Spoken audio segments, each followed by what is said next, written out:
The following is brought to you by the Social Suplex Podcast Network. Yo, what up? This is Rocky Asuka Romero of Chaos, and you are listening to Keepin It Strong Style, the ace of podcasts. Yo, this is Rich Latta from One Nation Radio. This is brought to you by the Social Suplex Podcast Network. We present to you the ace of podcasts, Keepin It Strong Style. Let's go. It's the ace of podcasts, Keepin It Strong Style. Covering New Japan, they ready to hold it down. Jeremy, Donovan, and the young boy Josh. Come and hit a job out and bury all the frauds. From the Tokyo Dome over to the G1. Social Suplex is the network where we can get it done. I'ma chill and let them have it, cause this is just an intro. Keeping the strong style, 6 stars from the get-go, boy.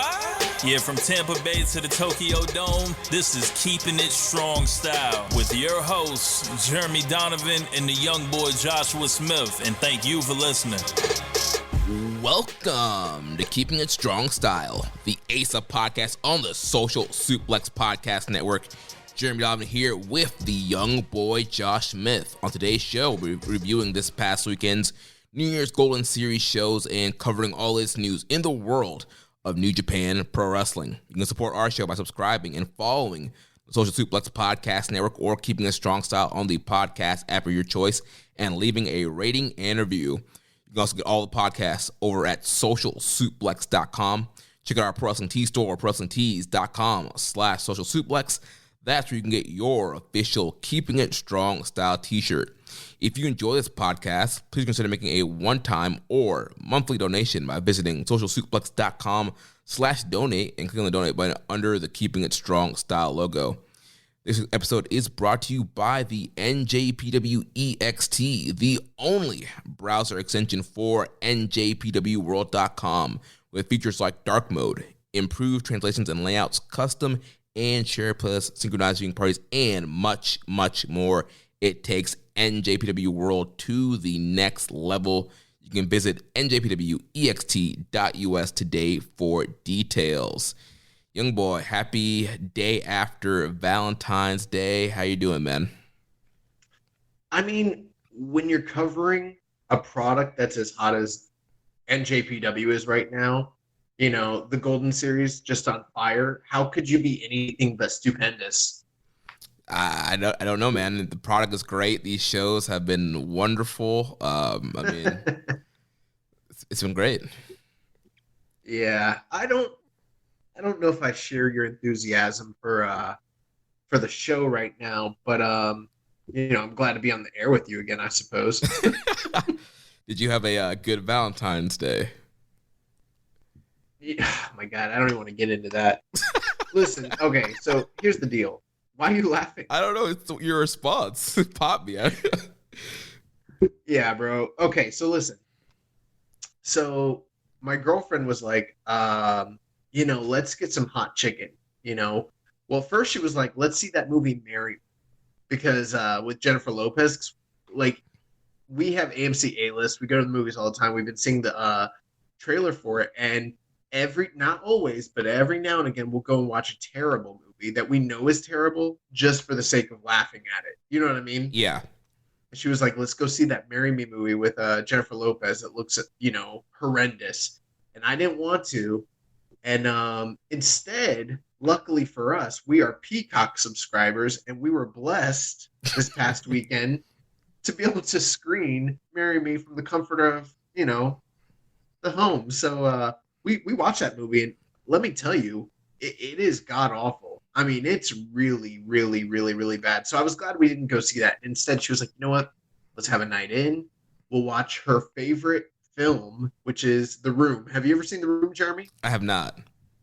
Oh, my God. When I tell you it's the worst movie that has ever been made on, like, God's green earth, it is the worst movie of all time.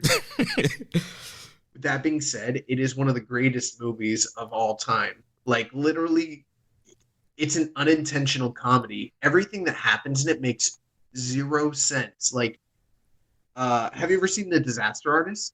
No. Oh, man, Jeremy. Tommy Wiseau, he's a visionary. You need to see this shit. It's incredible. So we decided we decided to stay and watch The Room. That's kind of like her annual like tradition. She likes to watch The Room on Valentine's Day. And she was like, let's get some hot chicken. And the closest Nashville hot chicken place, like 40 minutes away. And I was like, you know what? Can we do something else that's a little closer? She's like, all right, barbecue. And I was like, okay, I got that. So there's this place, Robert's Smokin' Barbecue. Yes, I'm calling them out by name. Robert's Smokin' Barbecue. Not the first one, but the second one, the holiday location. And I've tried to go there now 2 other times, and they keep changing the hours, but not posting it online. So I looked it up. I knew they were open on a Tuesday. We're good to go. So I get there. Shit's closed down. And I'm like, what the fuck's going on? I look at the sign. They changed the sign again. They're not open on Tuesdays now. So I'm like, you know what? Bump this. I'm going to the original Robert's Smokin' Barbecue in Port Richey because I know that one is open every single day. That's their like original location. It's supposed to have this incredible barbecue. I still have yet to try it, you know? Mm-hmm. So I drive all the way out there because I don't want to ruin Valentine's Day. You know, it's a very important task. Getting the barbecue, you know? Like it's not every day that we get good barbecue, you know? Every now and again we'll get some Sunnies or some Pit Boss, but that's lower tier, you know? I wanted to get real barbecue off the fucking pit, you know what I'm saying? 5-star barbecue. Yeah, the 5-star barbecue for Valentine's Day, you know? So I get there, pull in, and this woman's like, oh, sweetheart, I don't know what to tell you. Robert left for the day. He had to go do some chores. He had to do something for his lady friend. You know, we closed down for the day. And I'm literally astounded. Like, my mouth is like, I'm not even saying words to her. Like, I didn't even say a thing. Had this man shook. Like, yeah, bro, they had me shook. And then she's like, listen, I don't know what to tell you. You know, we're open every single day. He's got things he's got to take care of. He's got a life. I told my daddy to shut down the shack. If you want a Philly cheesesteak, there's a Philly cheesesteak place there, but you know, you're gonna have to come back tomorrow. Like, dude, she didn't even apologize one time, like, oh, I'm so sorry that we're closed. She just like was literally like, because she saw the look on my face and she like immediately went into justification mode. that them being closed when they're advertised to be open is on Valentine's Day is, you know what I'm saying? Like, you don't have people that work for you that can like fucking grill on the, you know, on the smoke pit. Like, I don't understand how you operate as a business. You know, fuck Robert's Barbecue. Never going there. I don't even care if it's 7-star barbecue. Not doing it. You know, they're lucky I'm not a Karen and I'm writing like some super crazy nasty review. Instead, I'm putting it on the Ace of Podcast so everybody can hear. If you are ever in the, you know, Pasco County area, do not boycott Robert Smokin'. Do not patronize them, okay? You know, go somewhere else. Oh, and then get this. Okay, so everything with that was like, all right, well, that kind of sucked. Maybe there's some other barbecue I can go to. So like I tell my girlfriend, I'm like, you know what? Both those places were closed down. I'm gonna go to the other barbecue place that it's called Nacho Mama's Barbecue. I was like, I'm gonna go to Nacho Mama's. We'd had it one time before, and it was like a new business. This is like 4 months ago. It's not even that long ago, right? Mm-hmm. And the place looked great. The food smelled amazing. It was a little pricey, but I was like, it's probably worth it. It smells so good in here. Take it home. You know, it's like a 3.5-star deal. Yeah. You know what I mean? Yeah. Yeah, it's fine, but you know, my mama makes better barbecue than them, so they're right. It's Nacho Mama's Barbecue. So I was like, I'm gonna go to Nacho Mama's, and my girlfriend was like, call them ahead of time because remember last time they ran out of stuff. And I was like, yeah, but that was for like, you know, a big like bowl game or something. This is different. Like, it's Valentine's Day. It's gonna be fine. Plus, they're just up the road. Like, I was already ways out there, so I might as well go. So me being myself, being stubborn and ignorant, I didn't call them. And I'm driving. I get to where I think they are. I look over and it's like, coming soon, hot dogs and blah, blah, blah. I'm like, what the fuck? Dude, they went out of business. Damn. So like, at this point, you know, something was supposed to be like a 6 or 7 minute drive. The whole reason I didn't go get the hot chicken was because I was trying to spend as much time together as I possibly could. And, you know, I was only supposed to take a 5-minute ride instead of a 40-minute ride. And instead, I've already been gone like an hour.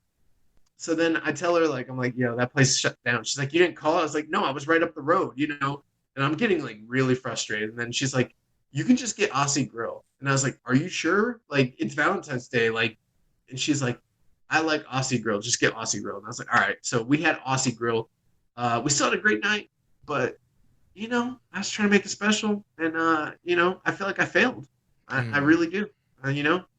Ultimately, she did have. I don't know if you've had it, but the Aussie Grill chicken sandwich was voted best chicken sandwich in the Bay Area. So, not too shabby for her. My burger was just, it was all right.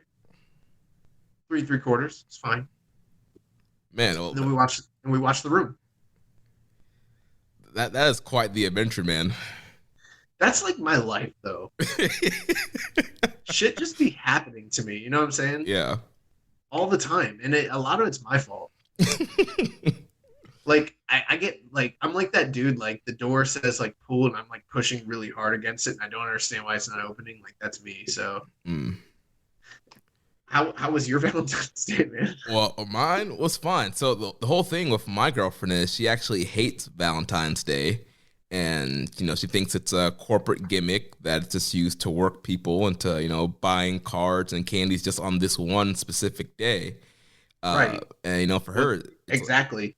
For her, it's like Valentine's, if you really love somebody, like you should do something special whenever, not just on, February 14th.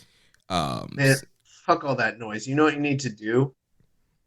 Dress up in a really, really scary outfit in like April with like a bucket of candy and be like, trick or treat, and be like, it's not just the one day. We can celebrate any day. Halloween was a corporate made up, bullshit. We can, get into the spirit of evil anytime we want, come out dressed like evil if you want to, not modern day evil, like old school evil, like the sight, laser and pointers, the fingers. Yeah.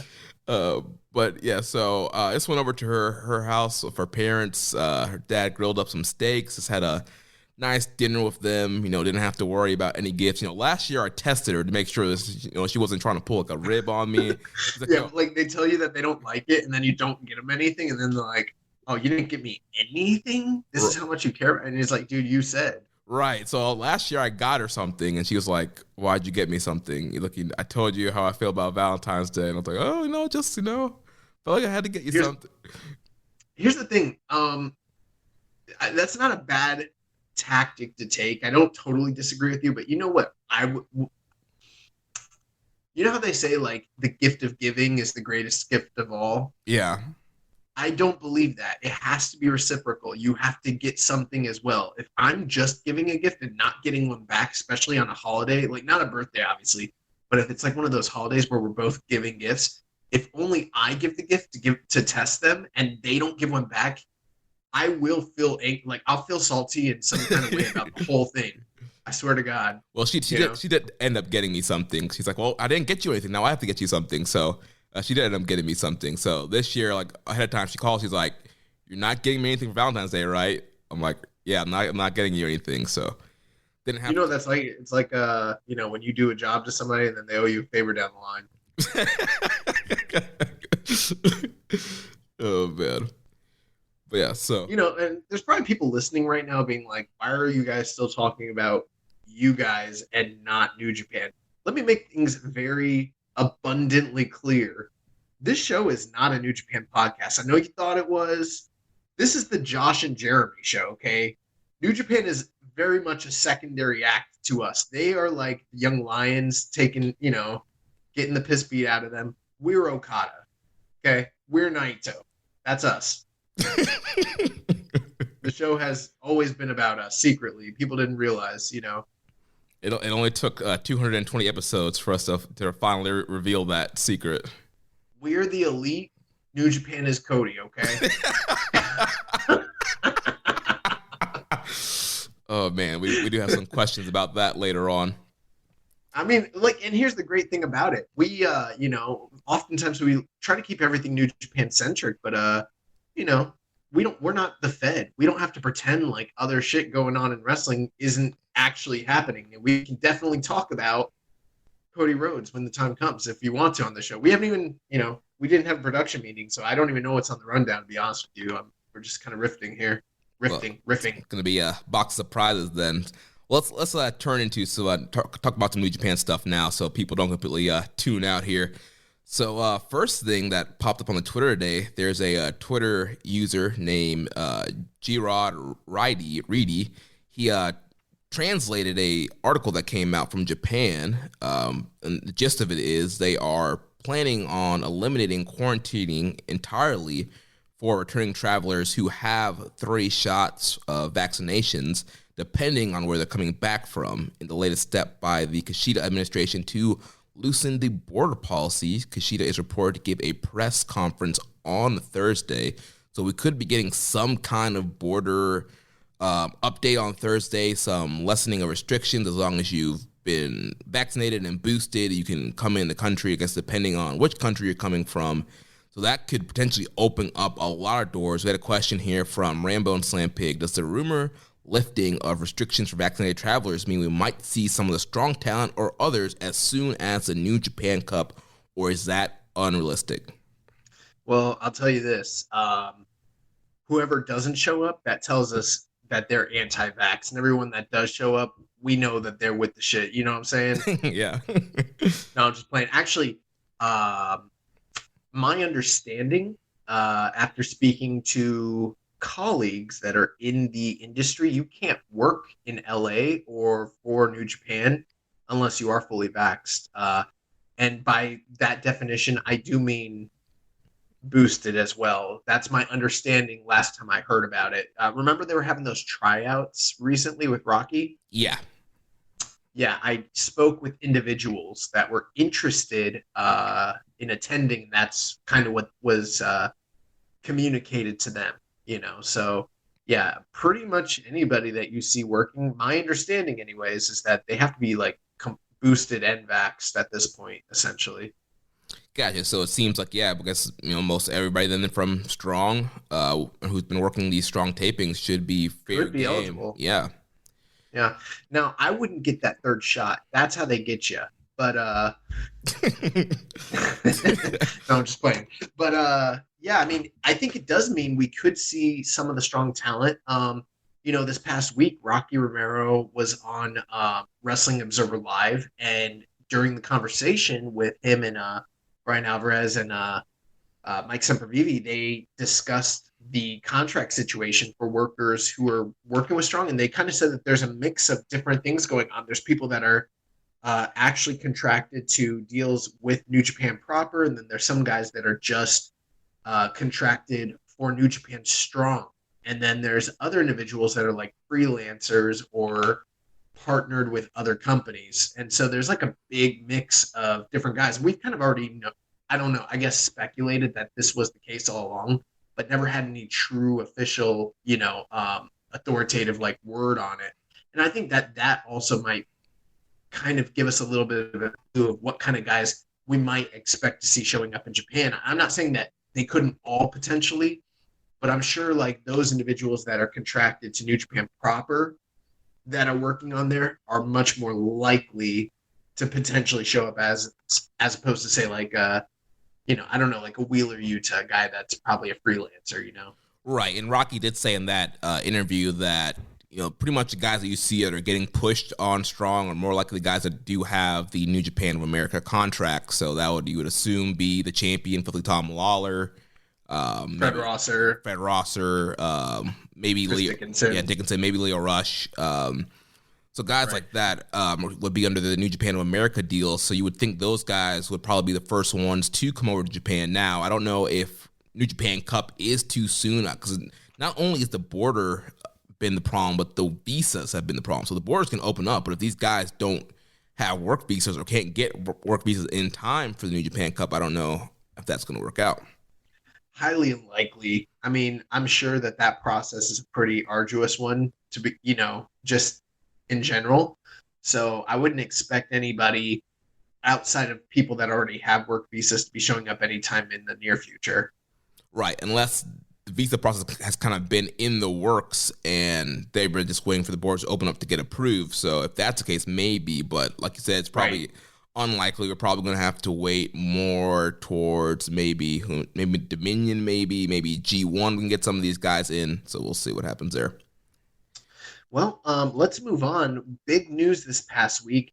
We saw the debut on AEW Dynamite and then his in-ring debut during Friday night's Rampage of one Switchblade Jay White. And he will be wrestling this Friday against Trent on Rampage with special start time. So, I mean, this was something that had been kind of rumored for a little bit. I think you and I had just started to hear stuff about this just after last week's recording. And I was still even pretty skeptical that it would even happen at all until he showed up on the screen, basically. Right. And the whole story is, Tony Khan has been hyping up, somebody new is coming through the Forbidden Door, and he kind of butchered or botched his own, meaning of the Forbidden Door. And so, because everybody was assuming, it's Keith Lee. We had heard way ahead of time that Keith Lee was coming in. That was going to be the mystery guy, but he used the term Forbidden Door. So everybody's like, somebody from New Japan's coming in. And so Tony Khan wanted to make it right, knowing that people have been speculating about who's coming through the Forbidden Door. Since he used that term, he reached out to New Japan on Sunday of that week leading up to their debut and, worked out a deal to get Jay. So this was a very kind of last minute kind of make good thing for his, blunder on social media, but ended up working out. You can't blame Tony Khan for, saying something stupid over a tweet. It wouldn't be the first time. Yeah. But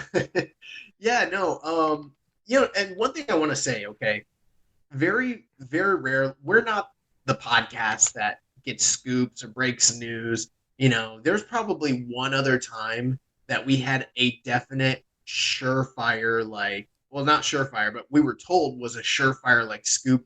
We almost broke it on the air, and I'm so glad we didn't, because it ended up being complete and total bullshit. Yeah. So we've never been the guys to do that, but we do operate in a small, shout out to Team NJPW. That's a Facebook group that we, dialogue in. They've got a private messenger, and in the group, people were speculating about it, and I felt proud that I knew who it actually was, and I said, I know who it is. Everybody in that group no-sold me entirely. No one even inquired who I thought it was at all. And I wouldn't have told them, but it pissed me off that no one even, how often have I ever said that I know something 100% positive? We knew that it was Keith Lee. Also, I feel very strongly that the company must have been leaking privately that Keith Lee was coming in, because stuff like that hardly ever leaks within AEW unless they really want it to get out. You know what I mean? Right. And I mean, we were hearing stuff even before a lot of the leaks started coming out. We pretty much heard from one of our sources, Keith is coming in. What was it, 3 weeks, a month before? Yeah. And then as it got close to last week, all the dirt sheets and stuff were reporting, it's probably going to be Keith Lee. Right. But we didn't hear anything about Jay White until earlier that week. You kind of started to hear speculation, and I thought it was pretty far-fetched, but in the back of my mind, I'm always thinking about Jay White's run on Strong and how many times he's mentioning, AEW, walking through the Forbidden Door and Tony Khan and all that. And I'm like, there's got to be some sort of payoff to this story. And then, like you said, chain of events occurred, the blunder with the tweet, and, the reports basically said that a last-minute deal came through and they brought in Jay White. So, this past Wednesday, there's been an ongoing feud between the Young Bucks and Adam Cole versus the Best Friends, mainly kind of highlighted mostly around Trent since his return and him kind of beefing with Adam Cole, but also, Roppongi Vice versus the Young Bucks. And it's all kind of just been an ongoing thing. And there was a backstage segment. Trent went nose to nose with the Bucks and all them. And then out of nowhere, Switchblade comes in. It looks like he might after Trent got jumped, it looked like he might be coming to Trent's aid, and in fact, he was not. He helps them to beat down Trent and Rocky. The Buck and Rocky, and the Bucks look completely bewildered because they've never been in the Bullet Club with this guy. They have no relationship to Switchblade Jay White, if you recall the kayfabe of NJPW. But somehow Adam Cole and Jay White are apparently boys, or he brought him in as a hired gun. I mean, it's a little kind of well, Adam Cole said at the end of the promo, he said, "Hey guys, we made an oath. When you're Bullet Club for life." So he called in Brother Switchblade to help him out with their chaos problem. Well, that's bullshit, right? Like, okay, I get it, but like, I do have concerns about this storyline, and I don't want to be like the NJPW Defense Squad guy, but like, let's just think logically here. Adam Cole has never even had any like interactions that I can even recall with Switchblade. The only time I could think of them maybe potentially interacting was like when Switchblade Jay White was like a young lion or like a young boy in Ring of Honor.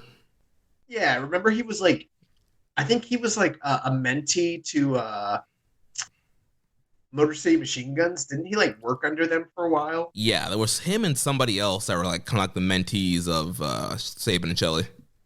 Yeah, and like that's the only time I could think of. And then like at the time, Cole would have been part of the Kingdom. Yeah. So I mean, we're going way back. It's not like they were in NJPW at the same time. So like, I don't know. Yeah, that whole thing gets a little muddled. I understand what they're doing because there's an ongoing story of like the Bucks having a bit of a rift with Adam Cole, and the whole they're obviously gearing up for a Kenny and Adam Cole feud down the line.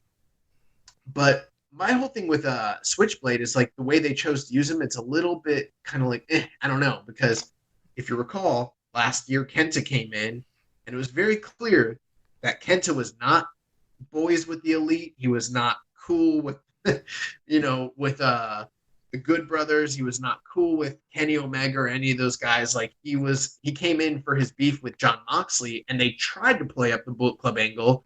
They made it very clear that there's a delineation between ex-Bullet Club members and current Bullet Club members. They're not like a team together.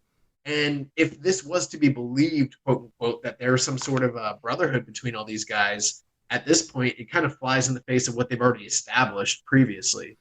My other issue with it. Oh, good. No, I was gonna say, did you see Jay White's comments since then? I haven't, but I guess you could speak to that. The only thing before we do that, my other issue is how many times he's been very, anti AEW or very like critical of them in his kayfabe promos post shows during Strong, making it seem very much like he's coming in as this individual star, to walk through the forbidden door, and it has nothing to do with like Bullet Club. You know what I mean? So maybe you could speak to that. I don't know. Yeah, so I'm trying to pull up his comments here. Essentially, he was saying, why can't, the Young Bucks and Adam Cole throw up the Too Sweet again? Why can't we make Bullet Club something that's across all promotions, across New Japan, Impact, and AEW? If that's something that he's saying, he's a hoe. No, I'm serious. Like, that's some bullshit. Like, you can't just retcon everything and throw these guys back in, Mm-hmm. Like, what are we gonna do? Like, have like 40 members of the Bullet Club at this point then? He's letting everybody back in. Yeah. You got Chris Bay in Impact, and you got Kenny Omega and the Bucks over in AEW, and House of Torture's holding it down in Japan, and Jay White, one big happy family. I'm sure like Terrible and those guys are holding it down. Bullet Club of Latin America is really good too. All the companies. Yeah, so here's his exact comment. He says, what I'm doing is really trying to rejuvenate Bullet Club in the way I truly see it. People can sometimes say whatever they think Bullet Club is stale or not, especially since my absence from Japan with the likes of Evil and the House of Torture trying to say that they are still Bullet Club and Bullet Club has gone downhill. I put it on myself to go to Impact and New Japan Strong and AEW to prove that Bullet Club runs through me. That makes no sense because the portrayal of his coming into AEW made it look like he was a gun for hire working for Adam Cole and the Bucks. how many leaders have you ever heard of a major organization coming in to work as a subjugated guy under someone else? You know what I mean? Like I don't know. That's kind of a weak explanation for the whole thing, if you ask me. I don't know. That makes Bullet Club look like more of a joke than it already is. Yeah, it's the whole Bullet Club thing is a whole hot mess, but It's a mess. And like, if you're trying to make it hot by realigning with guys that are hotter than you and were part of the group during its heyday, I get it, but I feel like that's a futile attempt to, and I'm speaking strictly from like a kayfabe sense. Like, my whole thing is, if he really is this Switchblade character, he should be coming in completely separate from those guys or feuding with those guys at the very least. Like, right. I don't know. It doesn't make sense to me. And here's the other comments that I saw. So he says, why can't Adam Cole and the Bucks throw up the Too Sweet again? Maybe if I'm the one that's extending the olive branch and trying to make it work, maybe they'll be more open to it. We're obviously off to a good start. Why can't we have the Bullet Club united across AEW, New Japan, and Impact? Well, at the same time, I mean, you know what it is. We've talked about this many times before. These guys have the freedom and autonomy to kind of say what they want during their promos, especially Western speakers, because I don't think there's as much oversight. And so they kind of work themselves into their own angles, if at all possible. So, I mean, where were those comments? Was he on a podcast or something? Yeah, he was on a podcast. Yeah. Yeah, I heard he was on some like Strong Style podcast. And I'm like, what other Strong Style podcast is there aside from us? I tried to Google them, and all I found was us. Yeah, Jay, if you want the bigger platform, you might want to hit up your boys, Yeah, but I'm not trying to talk to Jay and kayfabe for an hour, so. No, that's my thing too. Like, I don't want to do an interview with Jay White. I want to talk to whatever his shoot name is. Yeah, it's a Jamie. But yeah, so on Wednesday, like you mentioned, we had the debut of Jay helping the Super Click beat up Roppongi Vice, and then last Friday on Rampage, we had Roppongi Vice versus Young Bucks opening up the show. Awesome matchup like usual, like these guys have. Bucks end up getting the win. Post-match, there were some shenanigans with Orange Cassidy and Cutler and Trent, and then Jay White came out, hit the Blade Runner on Trent, and that's going to set up Rampage this Friday. Special start time, 7 p.m. Because of the NBA stuff that's happening, Hall of Fame stuff happening on TNT. So Jay White versus Trent Beretta. I gotta say, the Wednesday Night Dynamite appearance, obviously that was a pre-taped like backstage segment, wasn't live in the building, but just seeing like his jacket and his appearance on the show was really cool. But I am a little concerned about his portrayal as a character. Just because, I don't know, I felt like the way they used Kenta was a lot better than this. You know what I mean? Yeah, and the Kenta thing, obviously, it seems like that was a plan. Like, there was more planning into that. And as we said, like, this was kind of a very, like, last-minute kind of quick turnaround. So right. I wonder how much this has actually been thought about and planned out, or they just kind of, booking on the fly here with this. I will say also, so then the Friday night show, he did show up live in the building for the Young Bucks match against Roppongi Vice. That match, I watched that because it is available on NJPW World. Very, very good. I mean, these two teams have always had great matches together, but I thought that one really was great. Like, a very good tag team TV match. They knocked it out of the park, and then the post-match angle was really great too. So looking forward to seeing Jay White on Rampage. And, this might, I don't want to be too down on this because I think this is the kind of thing like synergistically, if that's even a word, that people are clamoring for. You are seeing Jay White on a bigger platform here in the States, which only raises the profile of Strong and New Japan. And, at the same time, a guy like me who I don't watch Rampage on a Friday night, I might tune in to see Jay White wrestle Trent because that sounds awesome, Yeah. Yeah, so definitely interesting stuff here. We'll see how everything plays out this Friday. I'm sure there might be something on tomorrow's Dynamite promo or something, but should be good stuff. We have a couple questions here. Reddit user NoAlarms1995 says, what will Jay White's outlook be in NJPW proper when he returns from the States? Well, I will say this. I can't imagine them doing anything detrimental with him while he's there because that would be really a black eye on AEW and in their like goodwill towards New Japan and the fact that he is a top guy. but I also think it means like he's not going to be wrestling guys like Kenny Omega or John Moxley or Hangman Adam Page, anybody that like the politics would get really crazy. That's why you're seeing him wrestle Trent. And I do think that this is going to be a benefit both for when he returns to Strong as well as when he goes back to Japan. My feeling is that when Jay White goes back to Japan, he's going to be a made guy because he's been gone for so long and they kind of need fresh blood, and he kind of is that fresh blood. I really wouldn't be surprised if he goes back and he wins the G1, or if he headlines the Dome as crazy. I mean, he's already done it so many times at this point. Or if he does win the world title. Like, I think those are all really feasible things for when he goes back. Yeah, I think when he goes back, he's definitely going to be positioned very high on the card. Not sure if he got his green card yet, but I mean, he could win New Japan Cup if he was in that. Like you mentioned, a G1. I can see him being pushed to the top immediately and getting right into that world title picture and having a big match with whoever, if Okada's still a champion or, you know, somebody towards the top of the card. You know, there's always a tension with him and Ospreay too as well. And there's big money there, I think, between those guys as well, having a drawn-out feud. So lots of stuff that they can do with Jay when he returns to Japan. Yeah, plus all the kind of lingering questions involving House of Torture and whether that will be an angle or not remains to be seen. We'll check that out. Yeah. Next question from Dom Homie 101. He said, thoughts on the appearance of Jay White in Conland? How do you guys think he should be used during his time at Conland, meaning AEW?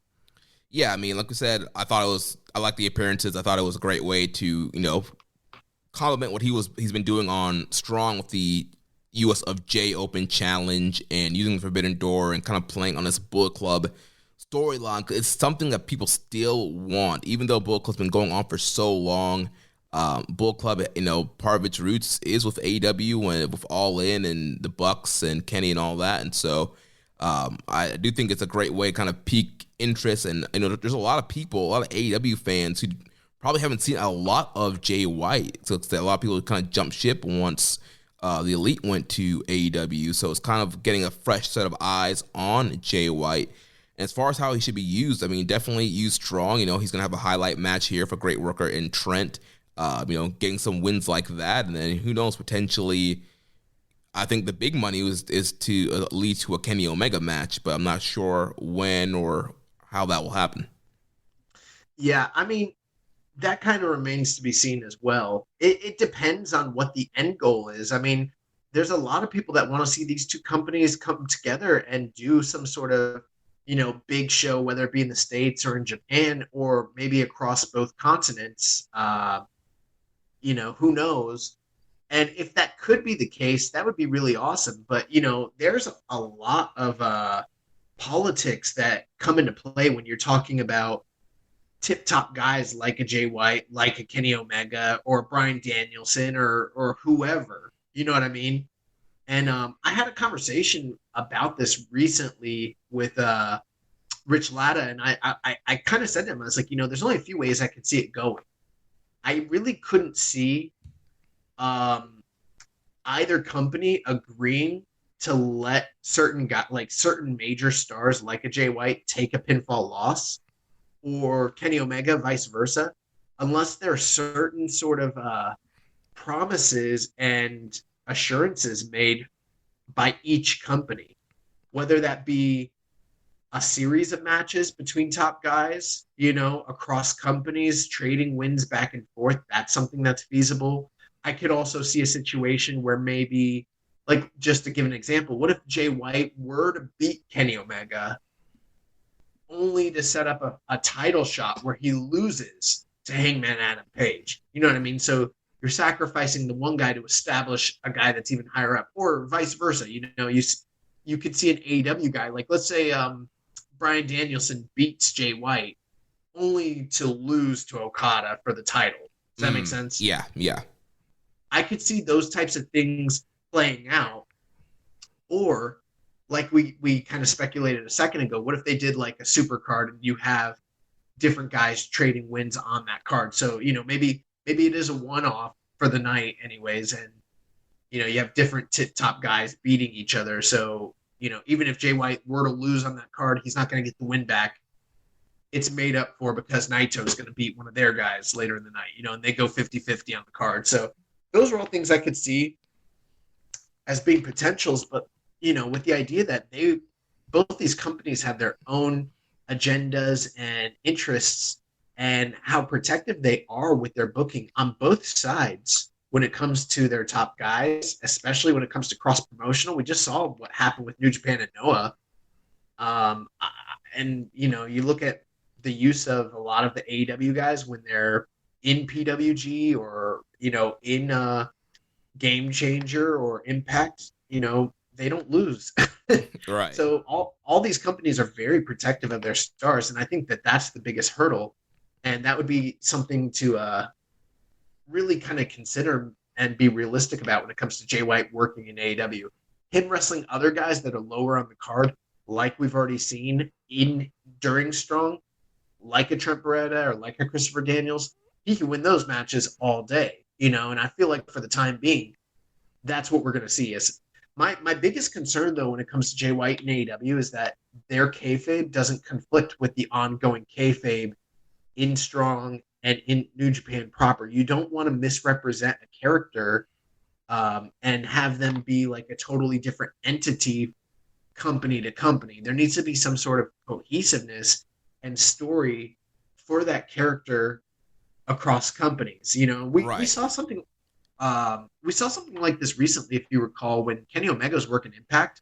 He was like a totally different guy than the guy he was being represented at every week on the, in AEW. And I felt like that was a detriment.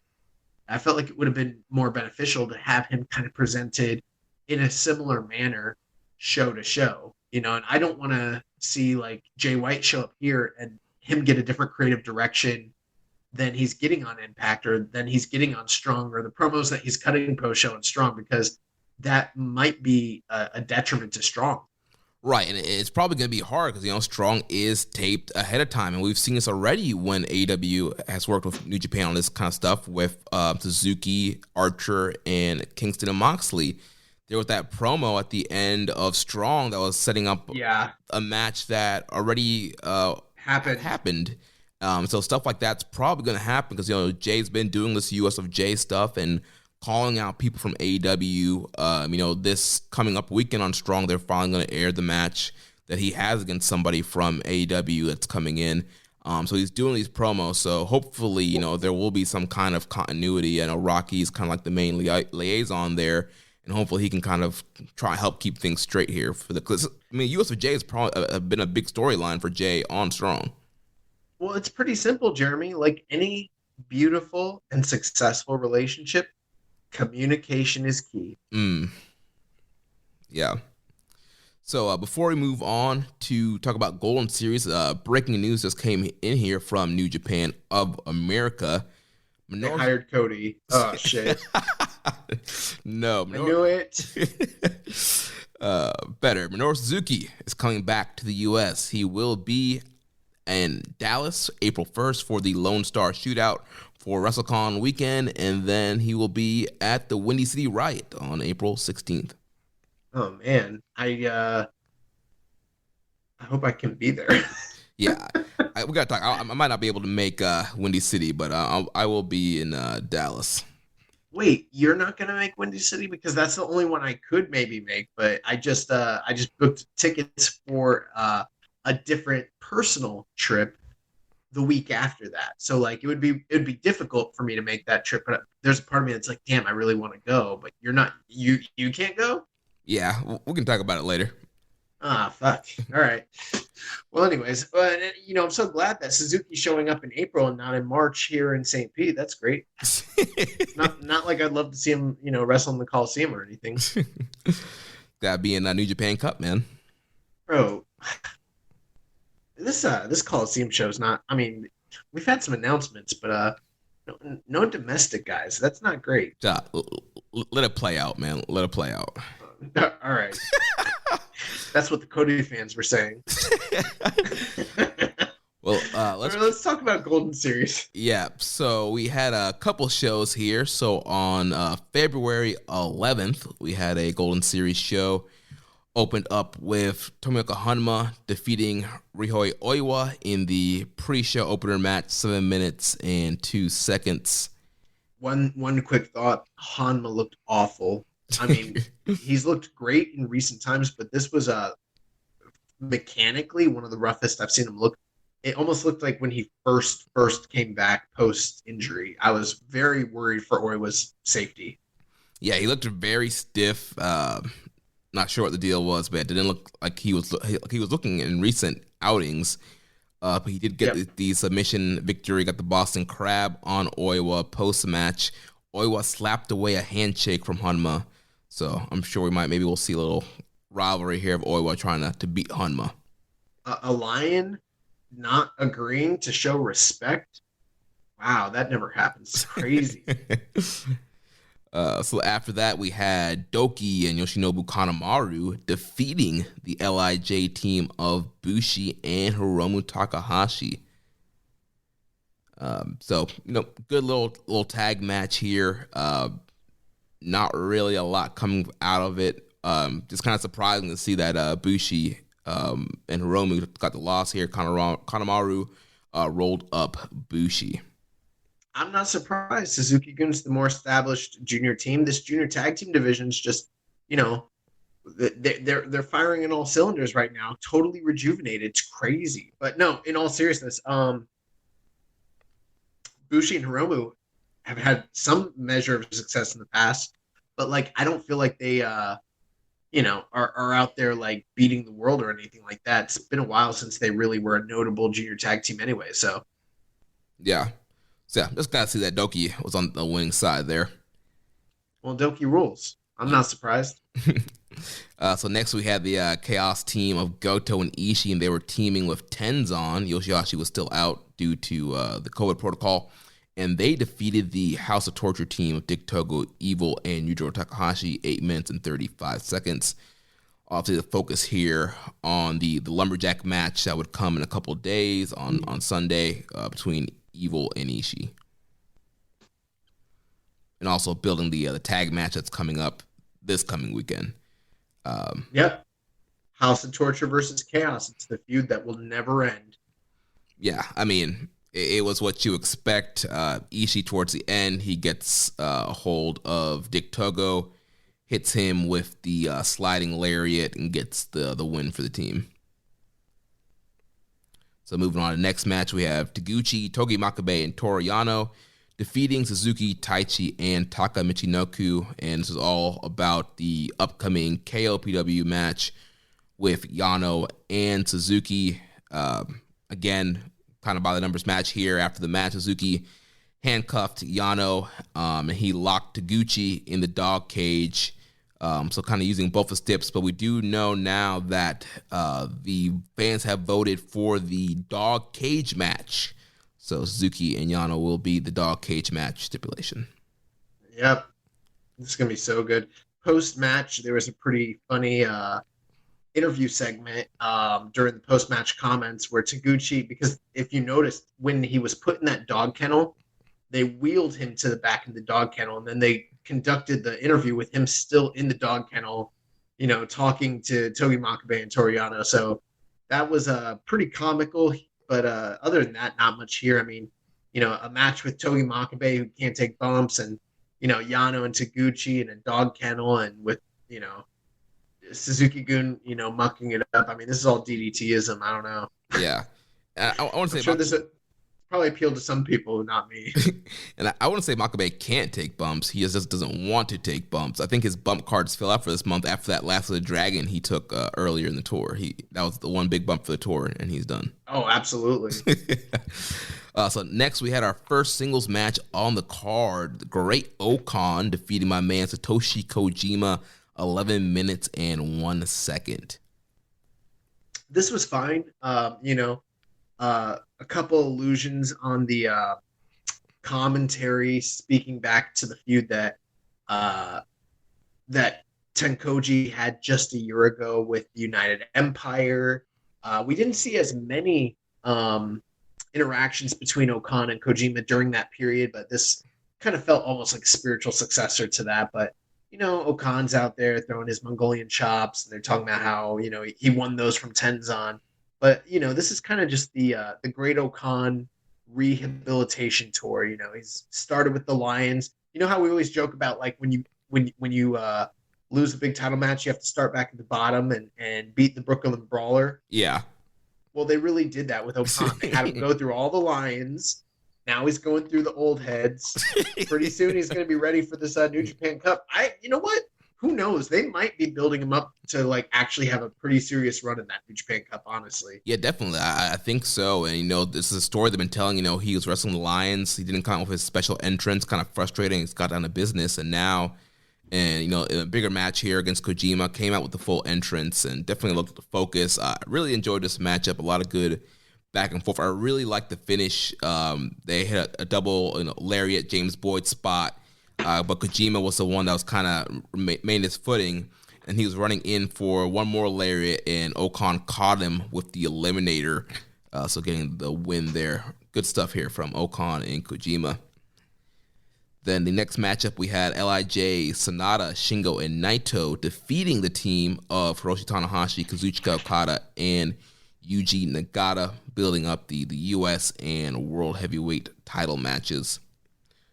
Yeah, this is a match that we've seen in some iteration all throughout the tour so far.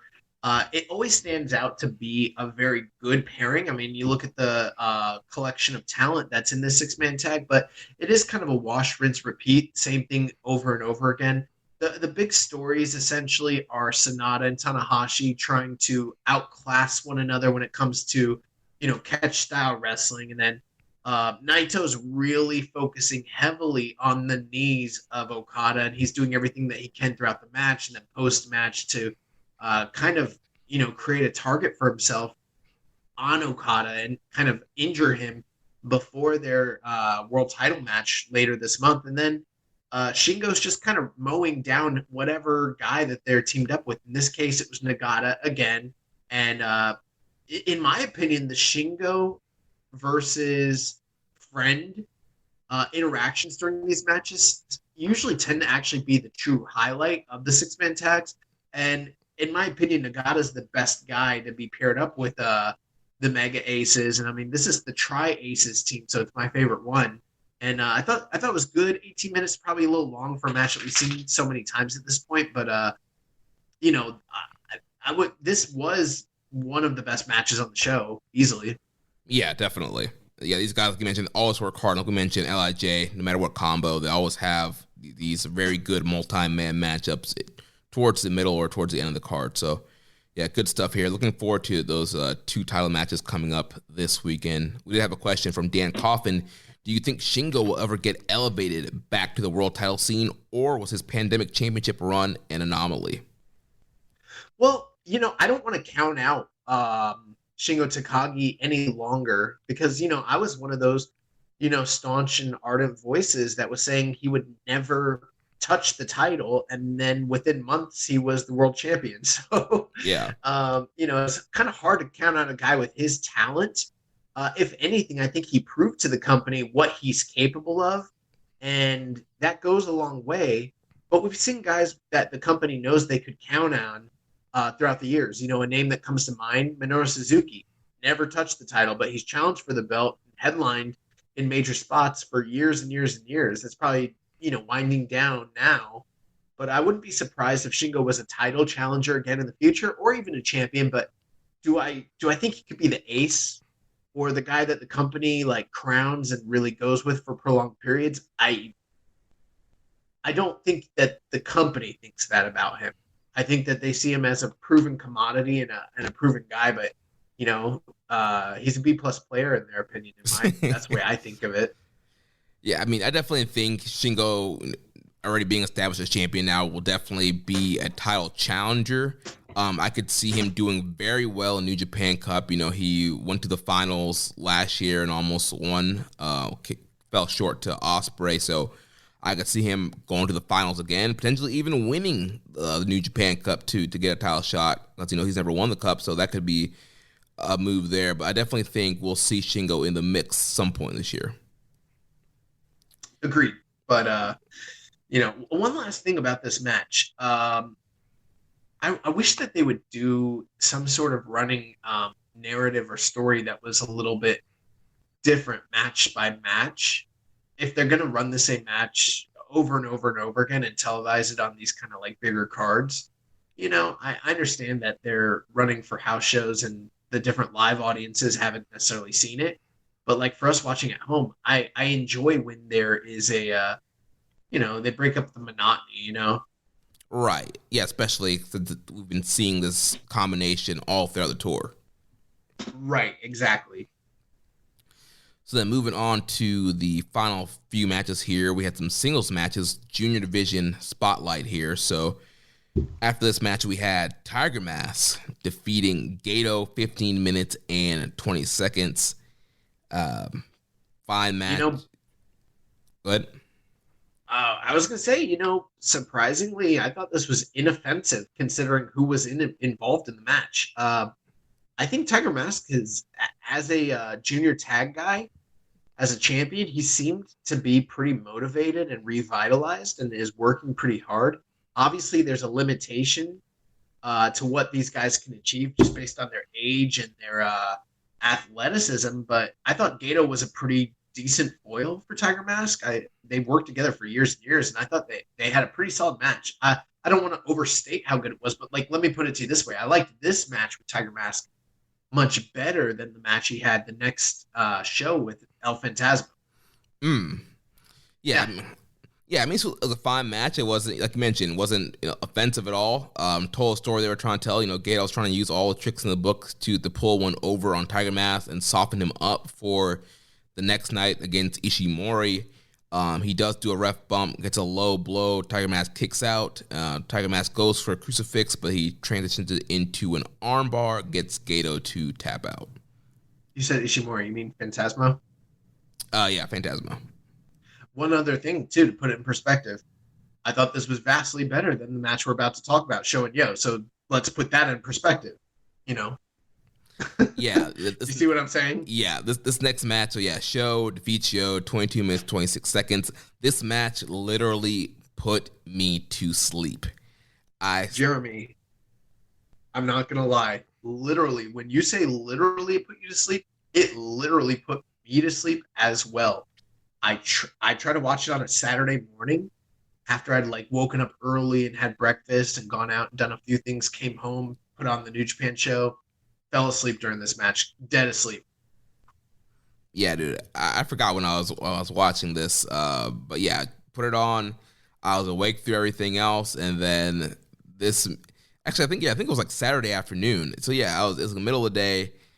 Put this on, the rest of the show, I was fine. And then this match started, and it was just that still just kind of, the slow pace, the show, making his faces and, trying to be aggressive, but not really coming off as aggressive. And yeah, it was not good at all.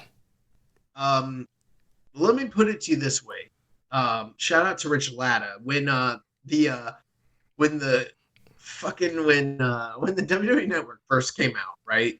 And they started uploading the classic wrestling, like the classic, territory stuff. Me and Rich both discovered very shortly that if you are up late at night, you can't go to sleep. If you will put on just one of those early classic episodes of World Class Championship Wrestling, within minutes, you will be asleep, I swear to God. It is so terrible. And that's always been kind of like our joke is, if you're tired, you put on some World Class, it'll knock your ass out right away.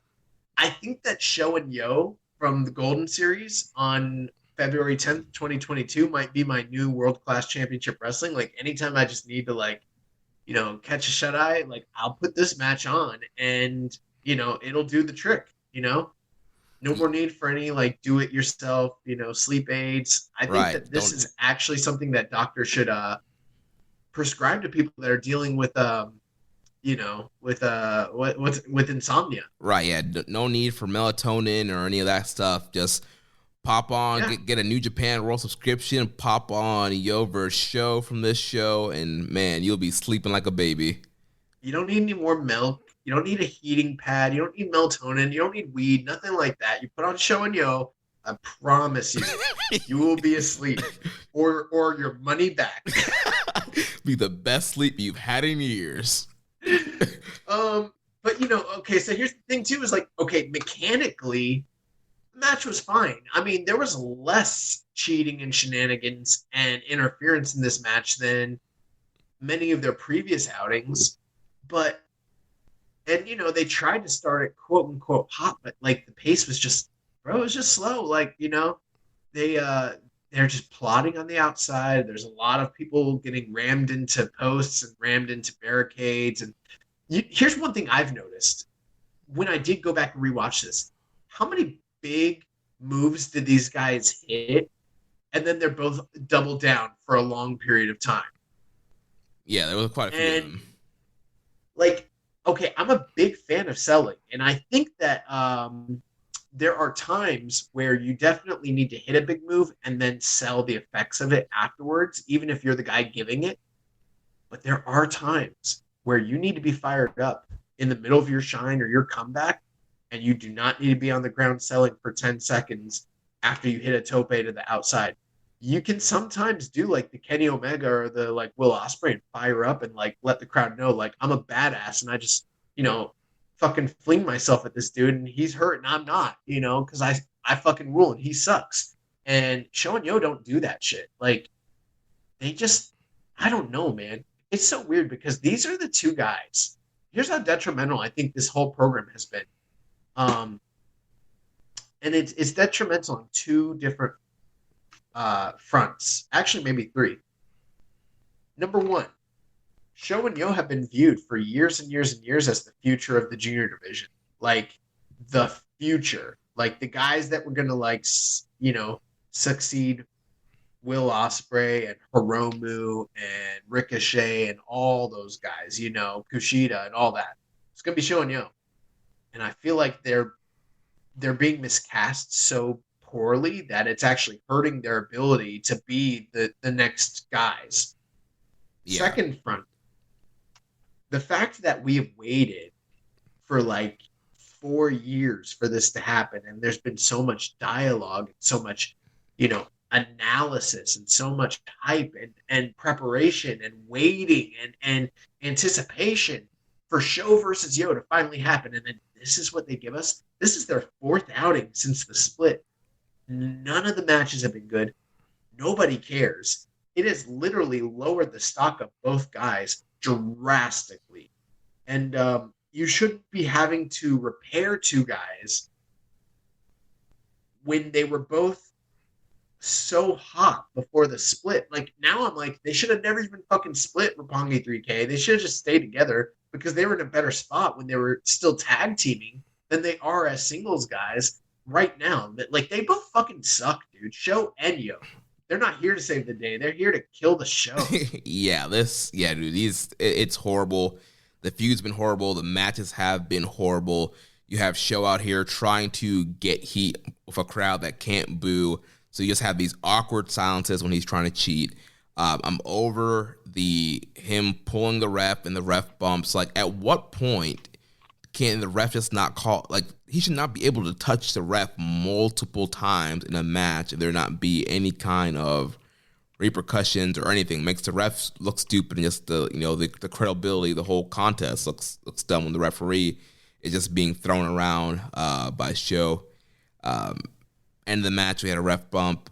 He hits Yo for low blow. House of Torture comes in, beat down. Then Chaos comes out to hit the ring. They run off House of Torture, but Show gets the wrench. It's the wrench. Oh, the ref spotted the wrench before Show could use it. But Evil hit Yo with the Never title, and the ref was distracted with Show. Show landed a shock arrow and pinned Yo, and that was the closing sequence of this horrible matchup. Yeah, and earlier I said that there was less interference and bullshit, but I didn't say there was none.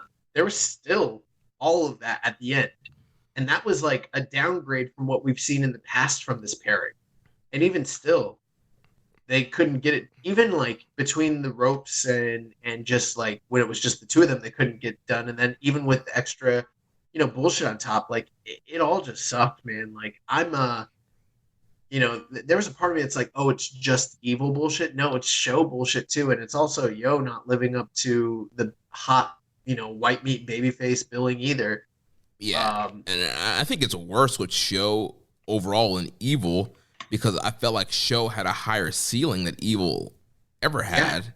Yeah. And we've seen what singles Show was doing as a babyface and as part of Roppongi 3K. And you look back at those matches with Shingo, and you look at his 2019 Super Junior, some of the matches he was having there, and this guy was poised to be a great face of the division, and now that's all flushed down the drain because of this heel turn, and I just don't see any way to really rehab this, because he's going to keep doing this. He's going to keep making the goofy faces. He's going to keep doing the ref bumps. He's going to keep pulling the wrench out. There's going to be House of Torture interference. Maybe it will get a little bit better once crowds are allowed to react, and maybe when they're booing him and getting a little bit of heat. But I don't know how much better that is going to make it, though. They picked the wrong guys for the wrong roles. I think it's very apparent. Show should have been the babyface. He has all the fire in the world. Yo should have been the sniveling heel, the guy that was dastardly, the guy that took the shortcut route. I can't say for sure that with the competency of booking, how that's been in question over this kind of pandemic period, especially as it relates to House of Torture, that it would be much better. But I mean, I have to at least guess that these two guys were more well suited for those roles. There's a chance that might have been the case, but ultimately, I do think that this is, and I'm very I don't say stuff like this. I know sometimes we can be a little hyperbolic and things like that, but I feel like this is an extremely hurtful and damaging angle and program that they've been running with Show and Yo. I mean, we've kind of seen the past few years with Super Juniors that the domestic side of the juniors is very limited, and we are still kind of waiting for them to bring in outsiders from the West. And the two guys that are your homegrown bread and butter juniors that you've invested a decade into now, Show and Yo, you're fucking killing them. And you shouldn't be having to rehab these guys at this stage of their career. This is the stage of their career where they should be headlining for the junior title and having classic matches, and they're not doing either of those things. It's horrible, bro. Right. This is anyone that wants to talk bad about New Japan and all that, there are definitely things to criticize, but this has got to be one of the biggest swings and misses of the entire period. And if it ends up with Show and Yo being casualties of the whole thing because of House of Torture and Togoism, that's going to be a big, big black eye on them. Huge.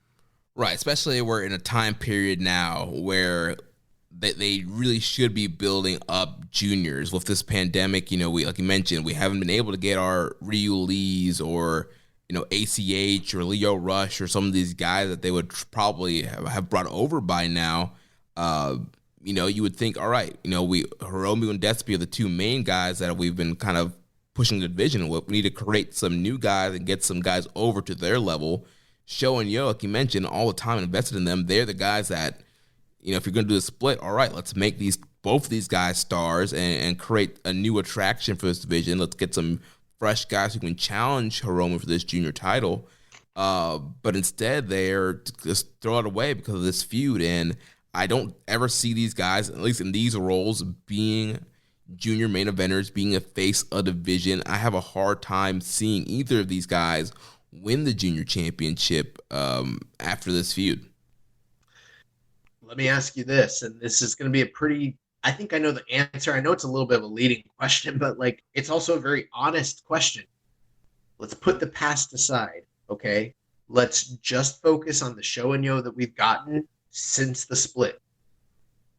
Can you think of a single wrestler anywhere in the world that you would be excited to see wrestle Show or Yo? No. Not one dream match anywhere. I mean, the door is open, Jeremy. Money is not an issue. No contracts, nothing. You can pair them up against anybody. Doesn't matter who. Who do you want to see Shonen Yo wrestle? Honestly, I mean, obviously you can put them against a great worker. Like you can say like Bryan Danielson, but I mean, I really don't want to. I just don't want to see Sho or Yo wrestle after this. Especially, I'm tired of heel Sho.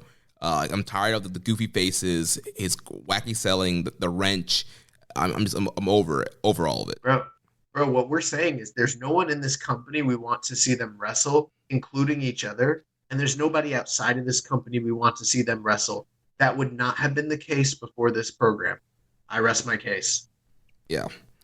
My God. So let's move on here to the main event, which is for the IWGP Junior Heavyweight title. The champion, El Desperado, he retains, defeating Master Wato, who was accompanied with Tenzan and Taguchi, 28 minutes and 50 seconds.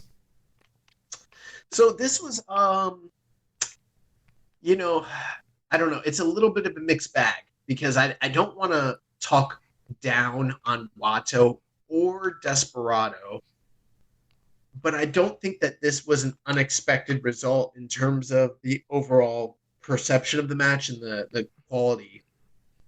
I think Desperado's been a great champion, but I don't think he's really on a consistent basis performed to that higher level that we've come to expect over the past decade when it comes to junior title defenses, and people love Desperado, so there might be some people that are maybe yelling at their screens, but like, let's just be honest. I don't think Desperado's had title matches that matched the likes of Hiromu or, Will Ospreay when he had the title, or Kushida, or, even like Taiji Ishimori, people like that. There's kind of a standard, and I feel like he's been close to the standard, especially in the pandemic era. You kind of give him a pass. Plus his, character and all of that. People are very drawn to him, and he's had good matches. But, most of his really great matches have been with guys that are a little more established, like Hiromu. With Wato, he's a guy that's improved a lot, but hasn't really had many classics of his own either. And so they went out there. I thought they had a solid match. I thought it was a little bit lower than what we've come to expect from Desperado, but considering that it was Wato, that's not like totally unfounded. I mean, I went like 3.5 here at 28 minutes. I don't know if I could give the full recommendation on this. I thought that both guys were competent and the match was fine. It was entertaining, but this didn't go down as any sort of like junior classic or some sort of litmus test to prove that Wato has, risen to the occasion or, surpassed what people expected of him. And same thing for Despy. I don't think it shows him as being this, new established ace of the division that can carry, younger guys or anything like that. So, it's kind of a mixed bag in that respect.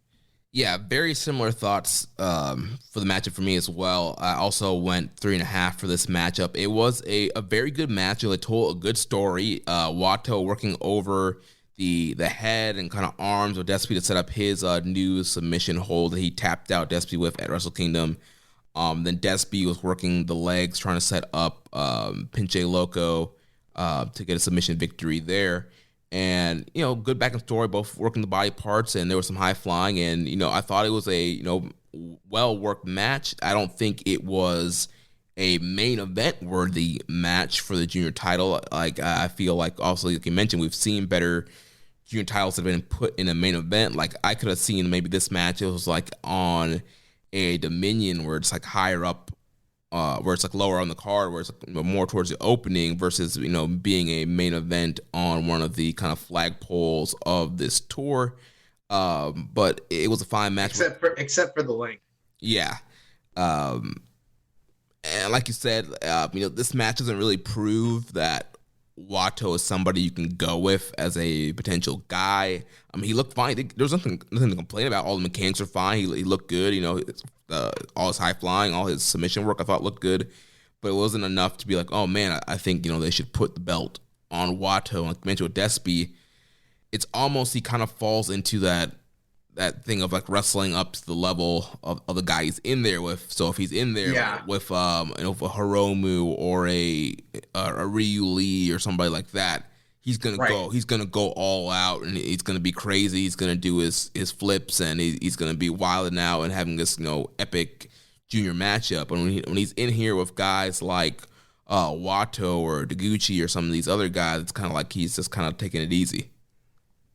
Yeah, and even with that being said, I still thought that the show was pretty entertaining for what it was. I thought there's a black eye with the Show and Yo match, but across the board, I thought that it was a little bit better than what I kind of expected going into it.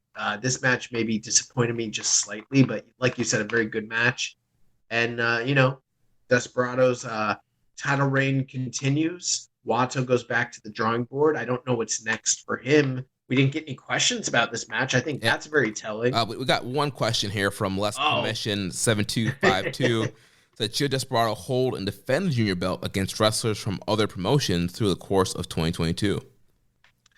Well, I think that would be a really cool idea. I mean, you look at the junior division, and over the past 2 years, who hasn't Desperado wrestled, especially considering the single block format of the Super Juniors tours the last couple of years.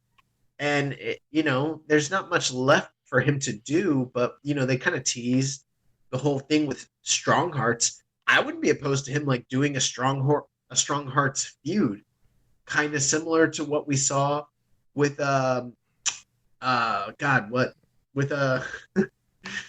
the coach at the LA dojo? Shibata.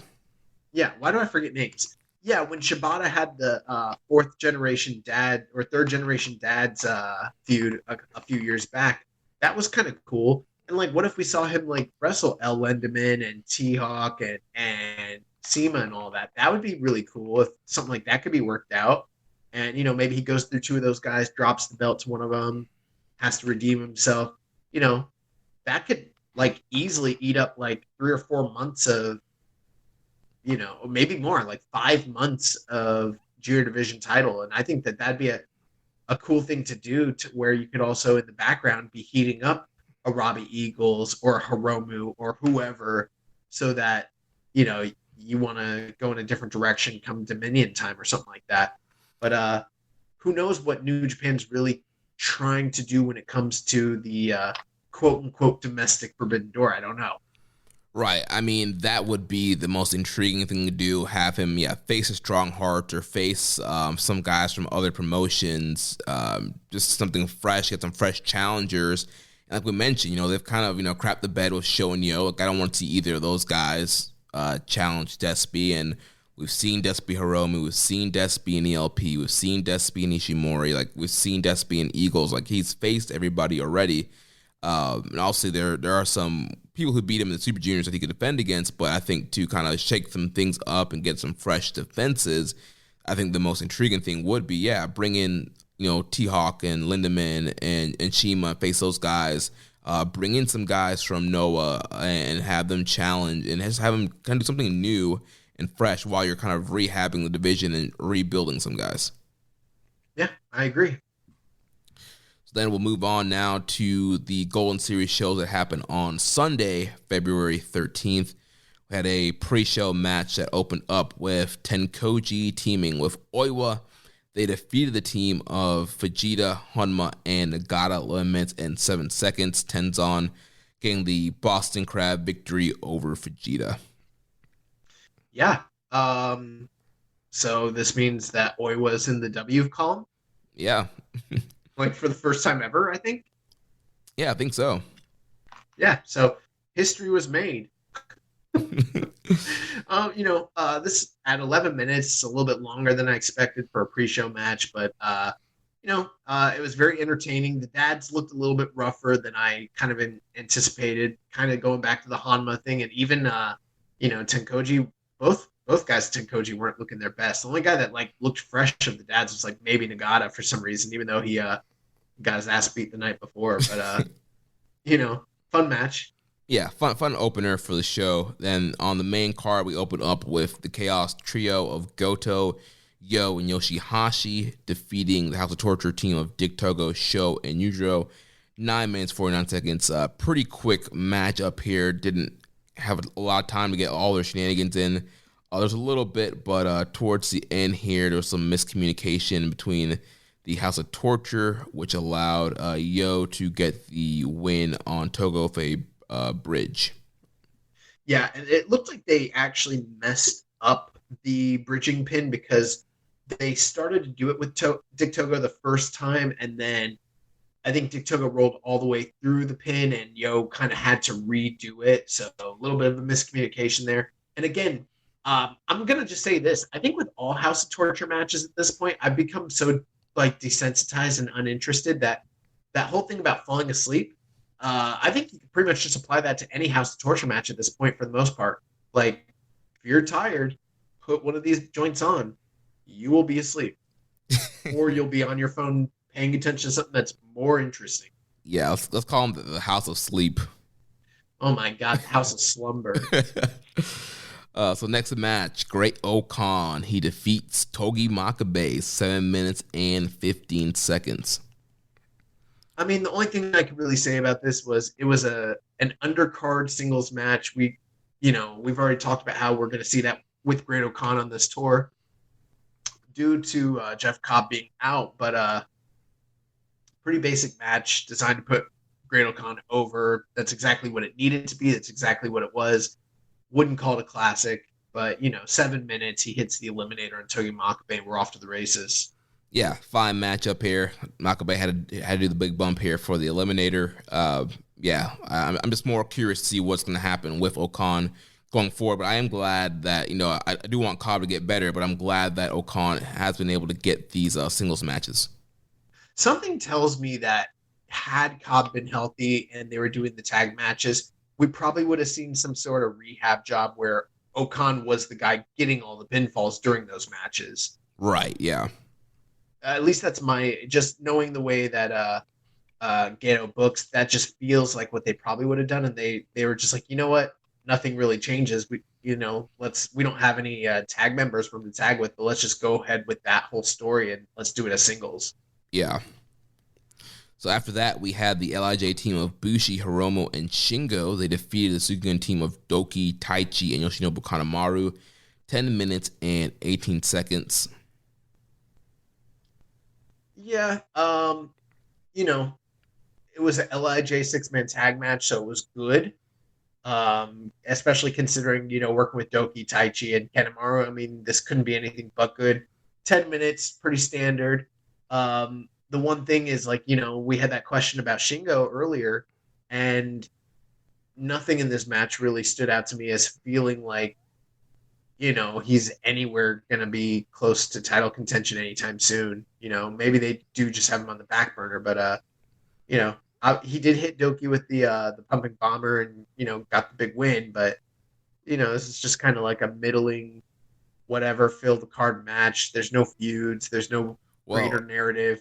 The interesting thing was post-match, Shingo and Taichi were kind of staring each other down, and Shingo was kind of making a belt motion. There was some jaw-jacking there between Shingo and Taichi. To me, it kind of seemed like maybe they were both kind of jockeying for their New Japan Cup positions and saying they're going to win that. So maybe those guys end up being a first-round matchup. I guess so. I mean, I could definitely see that, but that doesn't even really feel like anything to me other than just like a natural progression of the Cup's coming. They're going to be in it. Yeah. So the next matchup we had Master Wato, Ryusuke Taguchi, and Toriyano defeating the Suzuki team of El Desperado, Minoru Suzuki, and Taka Michinoku, 9 minutes and 17 seconds. Yeah. The big thing here, we're handling the fallout of Desperado and Wato and all of that. And then, obviously furthering the KOPW feud. I don't know. My big thing is like Suzuki and Yano. I enjoyed it a decade ago, but that was a decade ago. And nothing that's happened so far during this feud has really gotten me jazzed to see them wrestle in a dog kennel. There was some funny stuff with the dog kennel in this match, but I don't know. Yeah, I'm not here to see them get heat on the dog kennel. Right. In this match, too, there was a lot of focus on Taguchi and Wato, which we'll find out why when we talk about the next couple of matches. But they hit their number 9 double facebuster move on Taka to get the win for the team. Then post-match, Suzuki, he got Yano in the cage, and then he put the handcuffs on Oiwa and Fujita because they tried to stop him, and they tried to save Yano out the cage. So he punished those young lions and getting us hyped for this big dog cage match that's coming up. Punish. So the next up, we had Tiger Mask defeating El Phantasmo by disqualification. Like I called last week, we did get the Heyman special here where Ishimori came out to attack Tiger Mask, which got the DQ, which then rolled into the next matchup. Eagles comes to make the save, so they immediately start the match with Eagles and Taiji Ishimori, and Eagles, for the first time ever, defeat Taichi Ishimori at 11 minutes and 10 seconds. Yeah, the thing I kind of liked about this one, again, Tiger Mask seems revitalized. Phantasmo's pretty great. And, ever since ELP got caught with the metal in his boot, well, he hasn't really been back too much, but I think they were telling a good story where, like, he doesn't really have, like, that ace up his sleeve, ready to just take anybody out. Right. And Tiger Mask seemed really apt to kind of like get his hands on him, very fired up. And, the whole reason that there's a DQ at the end is because Tiger Mask seemed to have El Phantasmo in trouble, as unbelievable as that is. The match was fine, but, like you said, they did do the Heyman special there. Yeah, the match was fine. Really enjoyed. I mean, it was a fun matchup, and ELP had new shoes, and the ref made sure to check his shoes thoroughly before the match. So a good back and forth there, and Tiger Mask got ELP in that armbar that he used to tap out Gato a couple days ago. So he was in that position about to tap out, but yeah, Ishimori comes, makes a save, DQ, and then it will lead into the Eagles and Ishimori, which I thought was a really good match. And the story, I didn't even realize, shout out to Kevin Kelly and Samsa for the stats of, Eagles never being able to beat Ishimori before. And you think with this junior tag title match, you would assume that one of the challengers was going to get the win. So ELP lost by DQ. I was thinking, Ishimori is going to win this. And so, the tag match is coming up. You want the challengers to look strong. But Eagles here, he gets his first win over Ishimori. Yeah. One thing, too, is Robbie Eagles was tweeting earlier this week. And I don't know why, but the algorithm chose to show me that he was mentioning that this was his birthday. And so was trying to get his first win over Ishimori as a birthday gift to himself. Right. So yeah, big birthday gift here. He gets the big win, finally beats Ishimori. Champions are looking strong. Fun matchup here. Eagles always works hard no matter where he is on the card. And it's an 11-minute match, nice short fun junior match up here. So after the matchup, we had Team 6 or 9, Master Wato and Taguchi. They walked to the ring and seemed like they were trying to angle for a match since they just won, and Flying Tiger just beat the challengers in singles matches. Then we had Kanamaru and Despy coming out to throw their name in the hat, and so then Eagles got the mic and he was like, at Wrestle Kingdom we beat 2 other teams at the same time, so how about we beat 3 other teams at the same time? Let's have a 4-way match next weekend for the junior belt. So ELP and Ishimori getting screwed out of their straight-up tag match, and it's now going to be a 4-way match for the junior titles. Well, I kind of like that because we discussed earlier that, it didn't really make a lot of sense from kayfabe perspective why Bullet Club's cutest tag team was just straight up getting the tag title shot over other established teams, especially like 6 or 9 who were in that 3-way at Wrestle Kingdom. They both lost the match, so why are they getting the immediate title shot? So the idea that they're going into a 4-way, I don't know. That sounds a lot more fun and exciting to me than, Eagles and Tiger Mask against Ishimori and Phantasmo. So, I'm all for it. Yeah, junior 4-ways are always fun, and I think also that you can kind of save that Bullet Club's Q's tag team versus Flying Tiger match down the road, but I do have a feeling that Team 6 or 9 might finally accomplish Taguchi's goal of becoming the 69th tag champs here. Yeah, they could save that match that you mentioned for down the road, or just never do it. never get to it. I'd be fine with that too. Yeah. I had a question here from Hawaiian Punch BV. Says, do you think that something is happening with Taguchi? When Rocky returned, he called them both kings, while Taguchi wanted to be called a prince. During the lead up to Wrestle Kingdom, he attacked both faces and heels. He seemed really upset with Rocky when they didn't become the 69 champions. He had a small argument with Wato in a backstage interview. What if he doesn't become the 69 champion and attacks Wato? No more 6 or 9. No more Mr. Nice Guy. You're looking at the real 69er, Prince Taguchi. Or does Scale just book him as champ? Hey, this this whole thing about him being the real 69er, the Prince Taguchi, I'm all for that.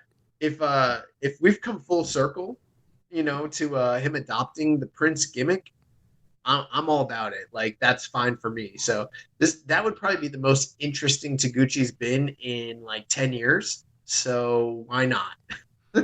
Yeah, I mean, it's a very interesting scenario here, but I feel Taguchi at this point in his career, he's just happy getting a check, going out there, hitting his bumayes and doing his Nakamura tributes and stuff like that. So I don't think he did point out some interesting things, though. I mean, I'm not saying that it's leading to what he's proclaiming, but why are they doing all these things? I mean, it's not like, you could say it's like, oh, well, New Japan always does stuff like this, but not consistently show after show with the same guy. They don't always do stuff like that. So it could be leading to something. I don't know what, but it could just be, his odyssey to become the 69th, junior tag champion, and that's what's making him crazy.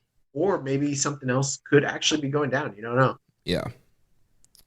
So moving on to the semi-main event here, we had the never open weight title lumberjack death match as the champion Evil defended against Tomohiro Ishii. He defeats him in 20 minutes and 35 seconds.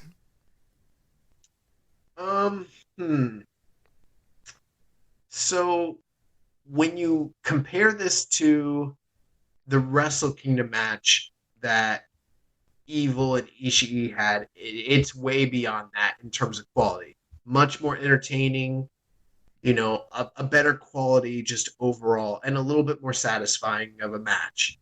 When you compare it to every singles encounter that Ishii and Evil had prior to the House of Torture switch, it pales in comparison because those matches were all pretty good. So this kind of falls somewhere in the middle. I mean, even if it was kind of entertaining for what it was still a bunch of House of Torture bullshit. And I guess your interest in the match or entertainment is going to really be dictated by how over the House of Torture shit you actually are. If it's something that you've only seen a bit of and you can kind of tolerate it in small doses, this might have been better to you. For someone that's kind of been inundated with this stuff show after show after show, I don't know. I mean, there was a lot of guys going in and out. Dick Togo, Goto, it was fine. We got a bunch of big match moves at the end there. I thought Ishii and Evil were fine. But again, this isn't really, Ishii shouldn't just be having fine matches considering his track record. This is, again, another kind of like blight on his record of phenomenal, great singles matches, show after show, year after year. And, he's kind of bulletproof. It's not like he's going to be damaged by this the same way that Sho or Yo are. But, it's fine. Yeah, I thought, like you mentioned, definitely way better than the Wrestle Kingdom match. And it did help that this was a lumberjack match, so you already had House of Torture out there. You already had Chaos out there. You already knew that there was going to be shenanigans, that these guys were going to get involved. So it was a little bit better because it was a part of the match rules. They were already out there. Chaos was fighting off House of Torture all throughout the matchup, and you still got all the shenanigans, but it flowed better and it was more entertaining. And I will say I really liked the closing stretch of this match. Yeah. They got rid of both Chaos and House of Torture. They fought to the back, and then it was just straight up Evil and Ishii. And these guys, they kind of reminisced back to, like you were mentioning, some of those matches they had before the House of Torture turn, and these guys were throwing, forearms and exchanging lariats, and they had this kind of great, like crazy sequence towards the end. They're trading clotheslines. Ishii's hitting his enziguri, and just kind of this quick back and forth, and Evil reverses the Brain Buster, and he transited so smoothly into the Everything is Evil. 1, 2, 3. He ends up pinning Ishii to retain the title here. Yeah, I mean, it had its issues. For the most part, this was pretty entertaining. I like you, I agree. I thought that the stuff at the close, or anytime it was just them, especially after the rest of the guys kind of went to the back, very good, pretty hard hitting. I'm not going to be suckered into thinking the match was better than it was just because Evil countered something into his finish in a smooth manner. We saw that with Jay White for so many years, and that's not going to make up for a bad match. Right. although the finish was good, but I don't know. Evil's still the never champ, so that's kind of, we're gonna have to kind of continue on with the never run of Evil, whatever that. I can't imagine anyone that I even want to see Evil wrestle for the never title moving forward. But it was fine. Yeah. What'd you go? I'm like 3 1/4, I guess. Yeah, like 3 1/4. Okay. Which that's pretty good for an Evil match nowadays. Yeah, but it shouldn't be. Look at what, just in small increments, this might actually be, and I will say this, since he literally became like House of Torture Evil, this is the first time I've even seen him do anything that I consider impressive in any match at all in 2 years. Yeah. The only time. Even there are other matches that I like better, like in his first G1 post turn, I thought that the Zack Sabre Jr. and Yoshihashi matches were pretty good, but most of it was not because of him. It was because of the guys he's working with. This is the first time where I actually saw him show fight and show fire, and I still don't care. Yeah, I mean, at this point, it shouldn't take 2 years to show this. Right, at this point, it's a little too late. It's like they've already kind of established what he is, and a good closing sequence once in 2 years is not going to erase everything else he's done. Right. So we move on to the main event here, a big tag team matchup. The LIJ team of Sonata and Naito, the title challengers, they defeated the Mega Aces, this championship team. They call them the Dream Team, the U.S. champ Hiroshi Tanahashi and the IWGP World Heavyweight Champion Kazuchika Okada, 33 minutes and 28 seconds. Yeah, I thought this was really good. I thought anytime it was Tanahashi or Okada interacting with Naito, it was very good.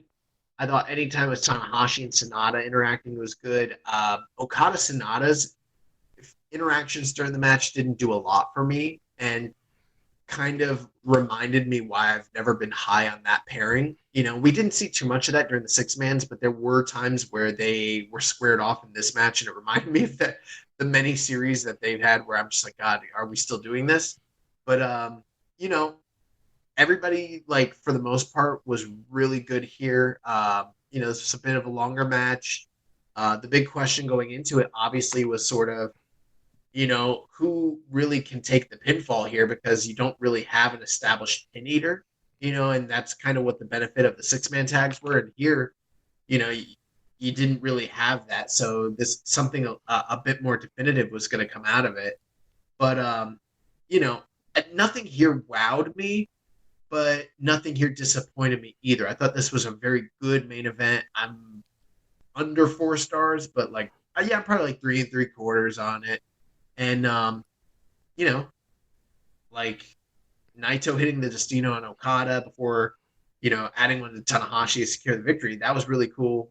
I liked the match. I thought it was probably, I don't know, what would you call this match of the night? Yeah, I'll say it's a match of the night, and I was right there with you, 3 3/4. And, I really enjoyed it. A lot of good stuff to really further interest in both of those title matches coming up. And, yeah, very interesting here with Naito hitting the Destino on Tanahashi to get the win for the team here. So that the U.S. champ, eats a loss here, so that kind of puts some doubt in your mind on whether or not he's going to defeat Sonata this coming weekend. But I think it's very smart, because if Naito loses to Okada, then you already kind of have a built-in Tanahashi Naito match. If Tanahashi retains, you could potentially do the next U.S. title match is Tanahashi versus Naito. Yeah. The one thing that I thought was really great were all the near falls towards the tail end of this match. And I know New Japan is kind of known for that, but like these guys really were hitting their stride towards the finish there. A lot of like just really, really, really good near falls. I was kind of biting on a few of them there.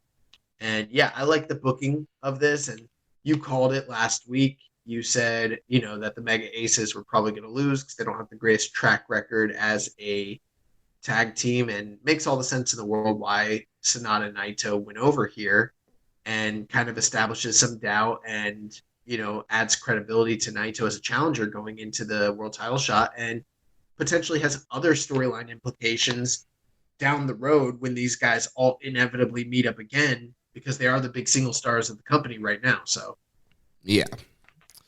So that was it for this weekend's Golden Series show.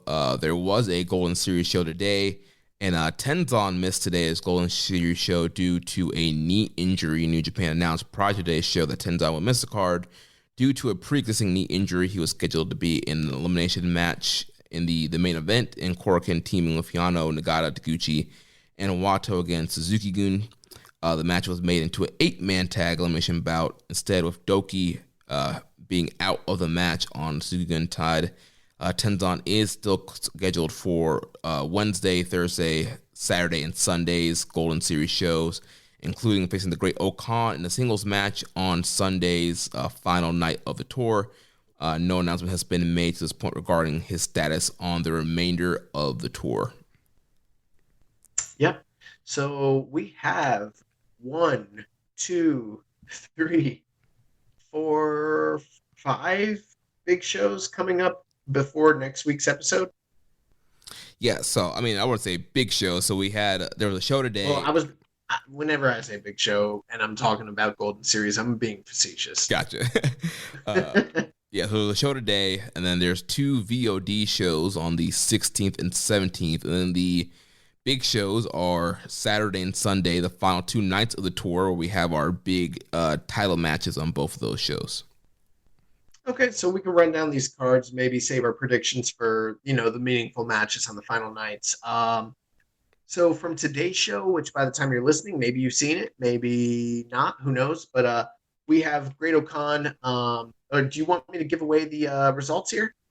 Yeah, you can go for it. Matter? Yeah, you can go for it. I haven't seen the show yet, but I put the results here, so So the Great Okan defeated Kosei Fujita 5 minutes 43 seconds. Second match of the night, Flying Tiger and Kojima defeated the Bullet Club team of Phantasmo, Jado, and Ishimori.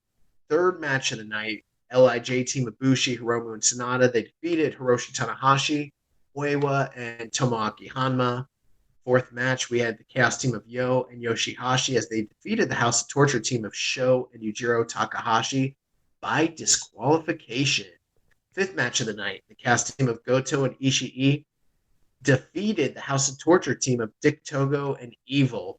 So finally giving the people what they want. Goto and Ishii. Yes. Sixth match of the night, the semi-main event, the LIJ team of Shingo Takagi and Tetsuya Naito. They defeated Okada and Togi Makabe. Wonder who took the pinfall there.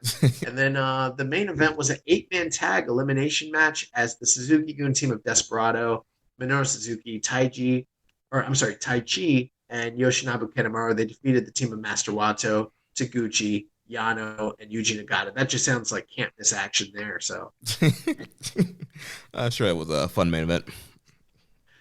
We've got the Video Demand show coming up on February the 16th as Great Okan takes on Kosei Fujita. Flying Tiger and Oiwa take on Suzuki-gun team of Desperado, Taichi, and Kanemaru. Tenzan, Wato, and Taguchi will be wrestling Phantasmo, Gedo, and Ishimori.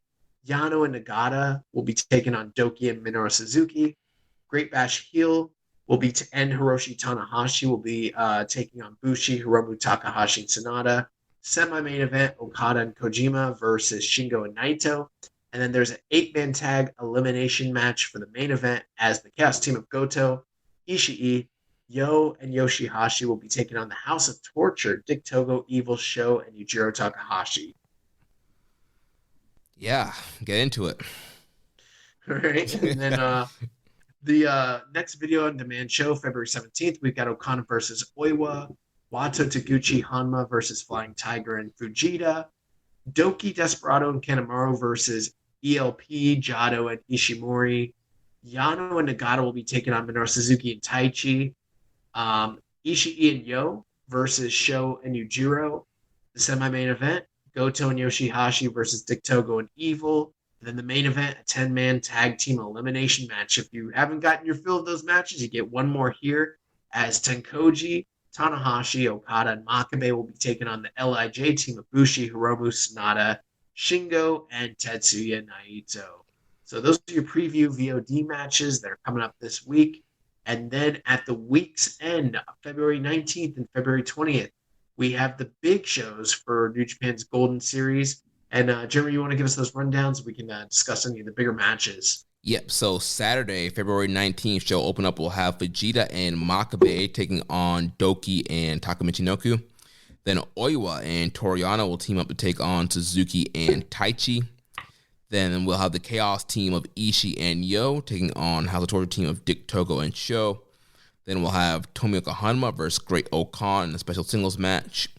Then Tenkoji will team up with Okada and Yuji Nagata to take on Bushi, Hiromu, Shingo, and Naito.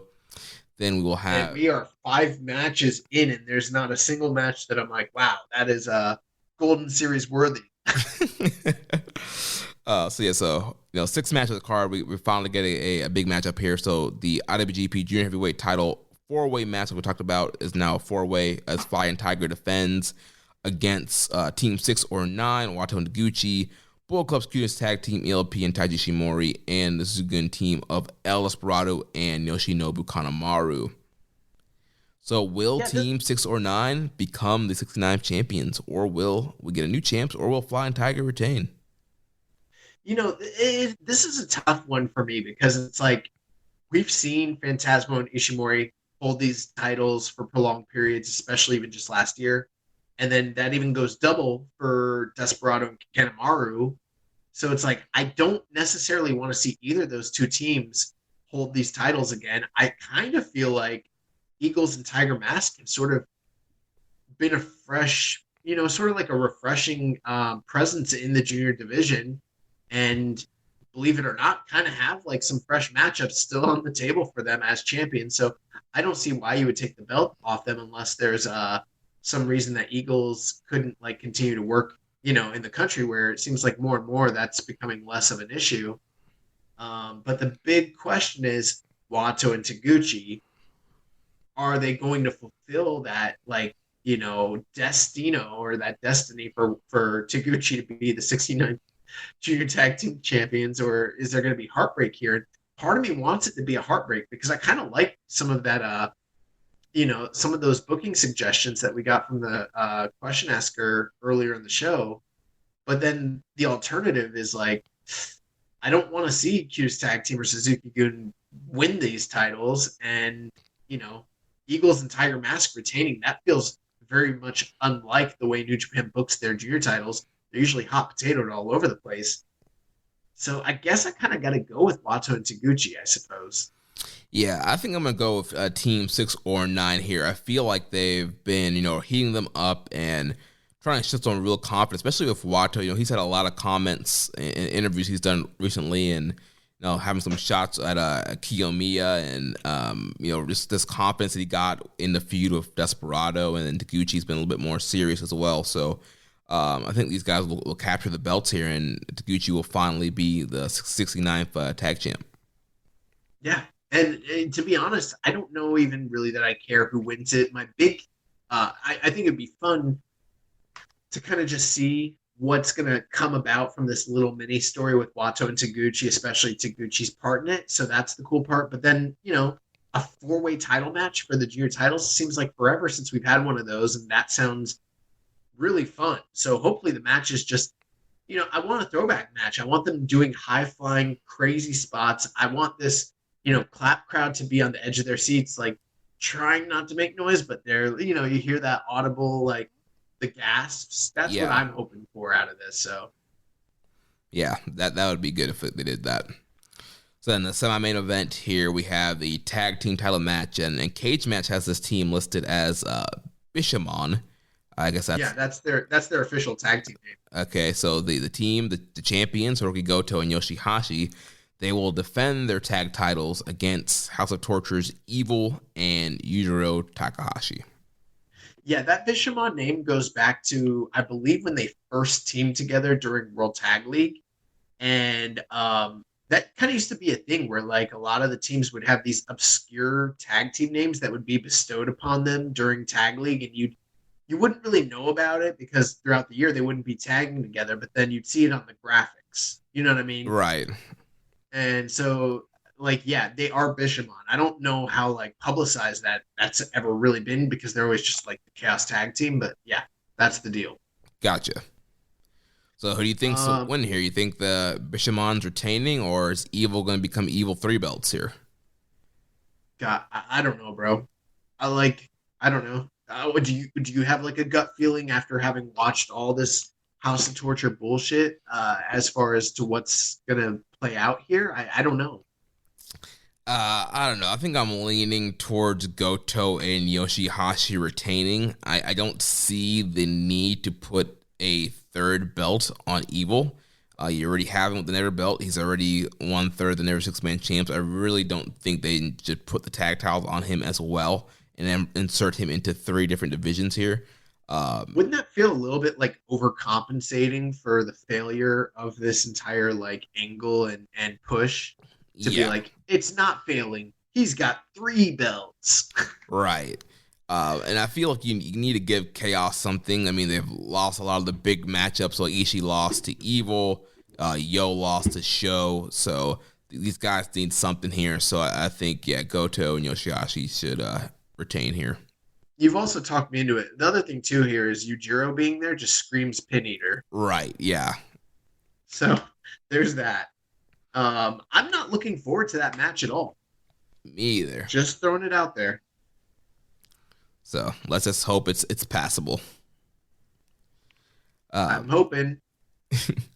Let's go to the main event here, which should be a very good main event. We have the IWGP US Heavyweight title on the line.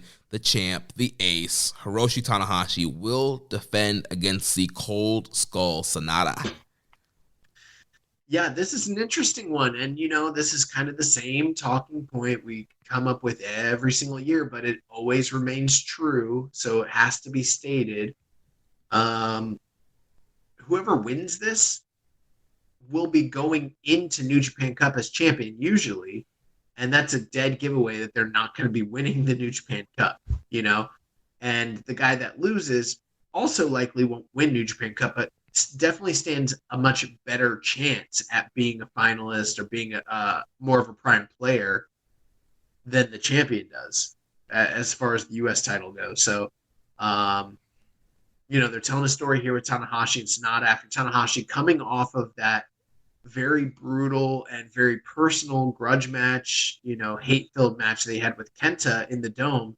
And him and Sonata, this is more of a feud built on respect, mutual respect, and, Tanahashi trying to prove that he still has it when it comes to, the technical aspects of wrestling and prove that he is still able to go on that level with a guy that's as respected when it comes to the catch stylings of Sonata. So, I don't know how good the match will be. I mean, you would imagine, considering who's in it, that it could be very, very good. And I mean, that's not outside of the realm of possibility. But then at the same time, it's like I've seen a lot of singles matches with Sonata not really live up to the expectations. And then Tanahashi recently hasn't maybe been looking his best, but the preview matches have been good. And that gives me a lot of hope, considering the interactions they've had. So yeah, and these guys have had pretty good singles matches in the past. So like in the G1. Yeah. Yeah, that's true. So yeah, the G1 matches, I feel like they wrestled somewhere else too. But yeah, their singles matches have always been good, and the preview match has been good. So I have no doubt this match. This should be like a great main event, a minimum 4 stars. That's what I was gonna say. What's your over under? It's 4. Yeah. Yeah, I that's probably fair. I don't know what to think though, because Sonata at this point in time, he's been with the company since 2015, 2016. I can't remember the exact date, but it's like 5. Well, I think it's 6 years that he's been with them. Because that's the whole talking point, that it's been 6 years and he has not won a singles IWGP title yet. He's held no singles titles of any sort, whether they be from the Never, whether they be from the IWGP or the NJPW. Doesn't matter. Like, this guy's only held tag gold. So this could be like his quote-unquote crowning moment. At this time, does the U.S. title feel like the number 2 belt to you? Yeah, definitely. I feel with the Never belt going back to Ishii and then down to Evil, I feel like that's kind of slotted back. It was slotted kind of back down with Ishii, and then with Evil, it's like down. And then with Tanahashi winning the title off of Archer, and then the Tanahashi Kenta feud, I think they definitely try to elevate that to kind of IC status. There's a part of me that's wondering if they go with Sonata. We've seen them put him in prominent spots in the past, but never go full bore. He's challenged for the IWGP title many times. He's, been a finalist in the New Japan Cup, a finalist in the G1. And I'm wondering if, considering that it's Tanahashi, who's kind of bulletproof, maybe they pull the trigger on Sonata here. Yeah, they definitely could. I just feel like that's a little hot potatoing with the U.S. belt, because you had Tanahashi win it, then he loses it to Kenta, then Kenta loses it back to Tanahashi, so then this would be Tanahashi losing it again on a first defense to Sonata, so kind of hot potatoing the belt there. Plus, the other big case would be, potential money matches down the road with Tanahashi and guys like Jon Moxley, which they kind of were alluding to and teasing in the past. Plus, a potential Archer rematch as well, which was also teased in the past. But, plans change, so it's hard to know if they still have those negotiations on the table or plans. Right. The other thing, too, Tanahashi's a big enough star. He doesn't need a title to make a match with Mox mean something. So there's also that. Then I'm also thinking back to that tag match with Naito pitting Tanahashi, and I don't feel that was done by accident. I feel like we could get a Naito Tanahashi US match come April or May. That's possible too. Because I don't see a lot of titles changing on this tour, but that seems very unlike February. And I know it's hot potatoing, but booking's been weird in New Japan. I'm calling for Sonata to win this title. Well, I gotta back the Ace. I feel like any time that I've picked against the Ace or doubted him, he's pulled through and got the win. So I'm gonna ride with Tanahashi on this one. Yeah, I've been wrong picking against Tanahashi many times. It doesn't mean I don't ride with the Ace. I still ride with the Ace. You think I'm going to be cheering for Sonata? Anyone that listens to this podcast knows how I feel about Sonata, but I'm just trying to be accurate here. And I got this feeling, Sonata, I got a little a twitch in my bone, I think Sonata might got this. So a question here from Les Commission 7252. If Tanahashi retains against Sonata, should Chase Owens be the next contender after defeating him in the G1, or face Tanahashi in the first round of the New Japan Cup and get another victory over the Ace? They never did pay off that story, and I'm a big fan of them paying off stories. They're, that was a huge upset, obviously. Chase Owens beating Tanahashi. I do feel like that maybe they should have paid that back at some point, so why not? A little holdover feud, in March, why not? Right. I think it's something you could do on maybe like a Korakuen show, instead of doing, an elimination match for the 10th time in a row, do a title match with Tanahashi and Chase Owens and just, something special. And obviously Tanahashi's going to beat Chase, and yeah, it'd be a fun match. So next question here from Hawaiian Punch BV. Is another handsome battle on the horizon? Well, if I recall, the two in the past were Tanahashi versus Hangman Adam Page, and the other one was Kota Ibushi versus Cody Rhodes. So is this a Cody question, or is he just alluding to the idea that Tanahashi and Sonata are both very handsome, or is he talking about someone else? I don't know what he means exactly. Initially I thought it was relating to Tanahashi and Sonata, but now that you mentioned Cody, it might have been a Cody question. So, like what? Tanahashi and Cody? Is Sonata not handsome enough? Or maybe he's just saying, are we going to get... Because the handsome battle was what? Sonata... Who was it? It was Cody and Ibushi? I tell you, it was Cody and Ibushi, but the second one was Tanahashi and Hangman Adam Page. Yeah. So maybe he's saying... I think maybe he was probably talking about Cody, or we're going to see Cody and Ibushi again. I mean, who knows? Well, wait, but what would that have to do with this title match? No, because I thought that he would meant this match.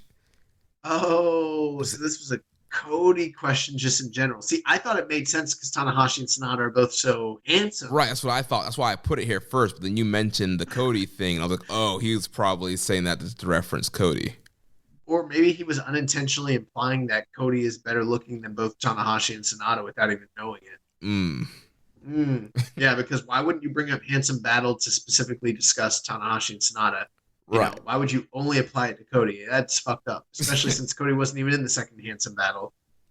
Right. I'm taking this to mean that we're getting Sonata and Hangman Adam Page somewhere down the line, and Handsome Battle 3 is what I take this as. Yeah, we'll see if that happens. So moving on to Sunday's show, the final night of the Golden Series Tour, February 20th. Show open up with Team 6 or 9 and Kojima taking on Desperado, Taka, Michinoku, and Yoshinobu Kanamaru. Flying Tiger will team Fujita to take on ELP, Jado, and Taiji. Oiwa and Ishii will take on Doki and Taichi. Tenzan will take on Great Okan if he's cleared. Great Bash Heel will take... What? It's fucked up. Well, he has a knee injury. He might not be cleared for this show. Yeah, I get it. It just sounds so funny. Great Bash Heel team of Tanahashi and Nagata to take on Bushi, Hiromu, Sanada, and Shingo. Then we will have our first title match of the evening here for the KOPW Provisional Trophy with the Dog Cage match, as the provisional champion, Suzuki, will defend against Toriyano. Death, taxes, and Yano defeats Suzuki in singles matches. That's what's happening here. Yeah, and I think you pretty much call a scenario where, Yano kind of does a banana peel kind of victory here and tricks Suzuki to fly into the cage. So, and then I don't even remember that. That's how, I probably threw some bullshit theory out there, and that probably is, what did I say? Pretty much that. You said that Yano's you can see that if they do the dog cage, it's an easy way for Yano to kind of get the win and get Suzuki to fall into the cage. And it's such a picture. I can picture Suzuki getting in the cage, being all pissed off that he's trapped in the cage, and he's trying to break out the cage, and the Young Lions are trying to Yano's laughing at him. Right, Young Lions are trying to get him out, and he grabs the Young Lions arm, arm bar somebody when he's still in the cage, and yeah, I can totally see that. He's going to get his heat back afterwards. He's going to beat those guys, skull off, and then, we continue with the KOPW Yano show. It should be very alarming that Yano has won this KOPW trophy 2 times a year. What are the chances of that? I mean, I feel like the IWGP should be looking into this whole thing. Well, checking the validity of it. I don't think that's under their jurisdiction. That's the KOPW committee under Kazuchika Okada. Yeah, Okada does not have time to be checking into the inner workings of the validity of KOPW, whether it's operating under fair grounds or not. Yeah. And now with Suzuki being announced for Dallas and Chicago, I highly doubt he's flying over with the KOPW trophy. That trophy, he's not flying with the real trophy. It'd be the provisional trophy, and it's so small. It would fit in a carry-on. Right, not so much about the size of it, but just the fact that New Japan of America seems to stay away from the funny business, and I really don't see, a KOPW match happening in Dallas or Chicago. You don't know. It's WrestleMania weekend. There's a lot of meme wrestlers out there. And it's true. Hey, they could probably... It is WrestleCon. They could probably finally do their Orange Cassidy match, maybe. Oh, my God. Don't even give them... My girlfriend wants to see that match so bad. I'm like, why? So yeah, I'm gonna go with Yano getting the win here. Yeah, I think Yano's gonna, continue his illustrious KOPW run. Then He's gonna be involved with KOPW longer than like Hogan was WWF champion the first time. Then the semi-main event for the never openweight 6-man tag team titles, the champs House of Torture, Evil, Show, and Yujiro will defend against Hiroki Goto, Yo, and Yoshihashi. I don't know, man. I don't know. It's the never open weight 6-man tag team titles. They change hands a lot. I would be apt to say that Chaos wouldn't win here because how long the original Chaos Trio held those titles. It seems too soon to like bounce it back to them. But the fact that this team doesn't have Ishii on it and it has Yo, I don't see why they couldn't just throw it on these random 3 guys. Because why would it matter versus the 3 guys that are holding it now? It's all kind of random anyways. Right. I don't know. I think with Goto and Yoshihashi retaining the first night, I'm going to say that House of Torture will retain here. I think they'll continue to play up Evil being double never champion going forward. Yeah, I guess the double never angle could play something into how they book it. I just think it's such a and it's interesting to say this because for so long over the past year or so, the never open weight 6-man tag team titles did mean something and, headlined so many Corkins and were involved in great programs, but that's long gone ever since they've been around the waist of House of Torture. So, I mean, it's right back to its original status and just, to me, not meaning anything. I know it's here in the semi-main event spot on a pretty big show, which is a little surprising, but I think that's more a detriment to or an indictment on the razor-thin roster and the way they're spreading their shows so thin versus the actual, validity of the open weight 6-man tag team titles. So I don't think it matters who they go on one way or the other. I guess I'll just call Chaos winning because why not? Right. I mean, it is in their 6-man. These titles normally would bounce around, so they could do a title switch here. So the other thing too is like you mentioned, House of Torture have gotten the upper hand so often during this feud. This is the final like big cap match for them. So I don't know. I feel like maybe Goto, Yo, and Yoshihashi should get the upper hand at the end of the feud because who cares? It's the 6-man titles. Right. So that's my prediction. So now we go to the main event. We have the IWGP World Heavyweight title on the line. Kazuchika Okada will make his first defense of the title, defending against the leader of Los Ingobernables de Japón, Tetsuya Naito. Yeah, it's been a very, very long time since we've seen Okada Naito in a singles capacity. And it's been an even longer time since it's been on a show that wasn't a Tokyo Dome or a Wrestle Kingdom.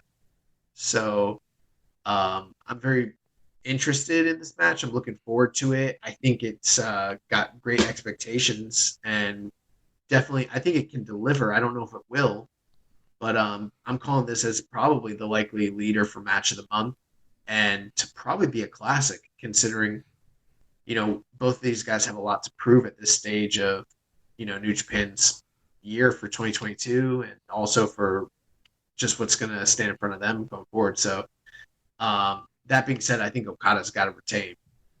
I think it's way too soon for him to drop the title, and I don't see the company going with Naito as the guy that they roll with again after what happened last time.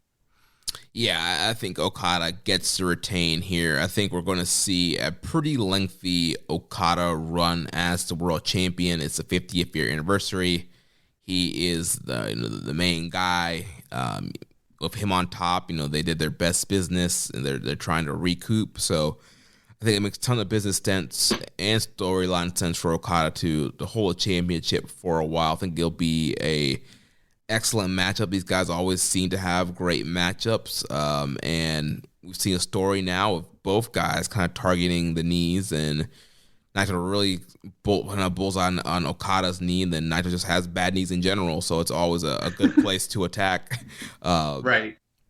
So we've seen that play out in the previous matches. We'll probably see that play out in this match. Both guys are probably going for leg works and kind of building into their traditional sequences. But yeah, I definitely think Naito will be eating a rainmaker here, and we'll have to try again in the year.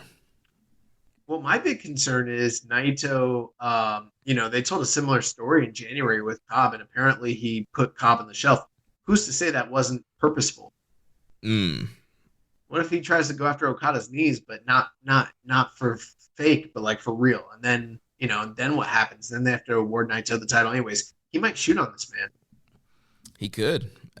Could. Wouldn't be the first time someone's been shot on in a main event spot in New Japan. But no, in all seriousness, I echo the same sentiments you had.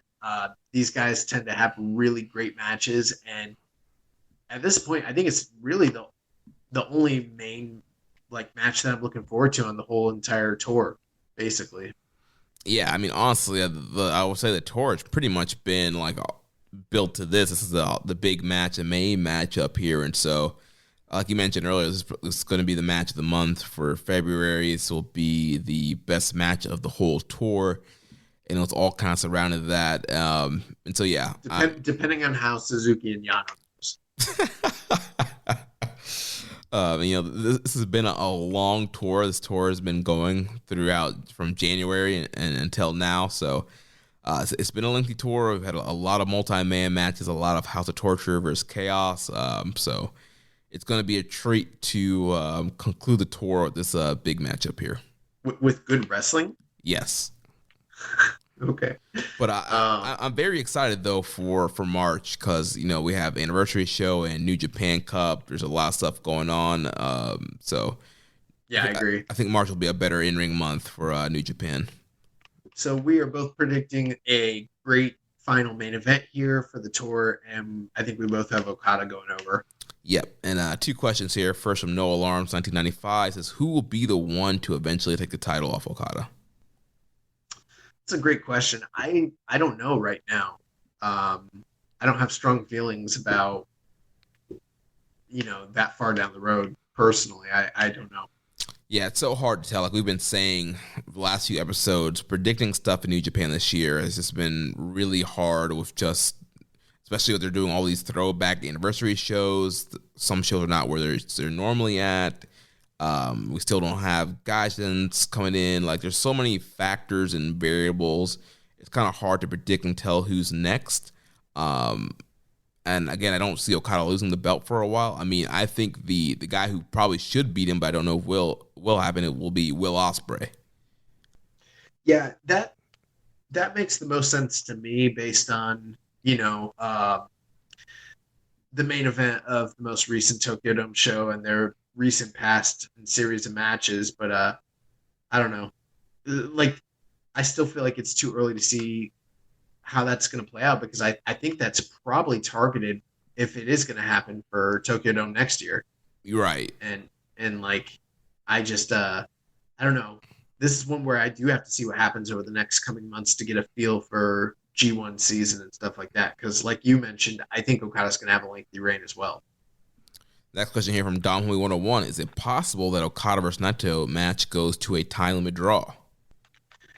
Yeah, I think it's definitely possible. That seems to be the current trend in wrestling nowadays. AEW and Stardom, different groups running, hour-long draws, 45-minute, draws, stuff like that. But I don't know. Had we discussed that? I think you actually might have even brought up that idea.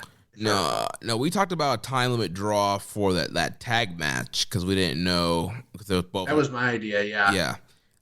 But for this match, I hadn't considered a time limit draw. I was just assuming, Okada's going to beat Naito.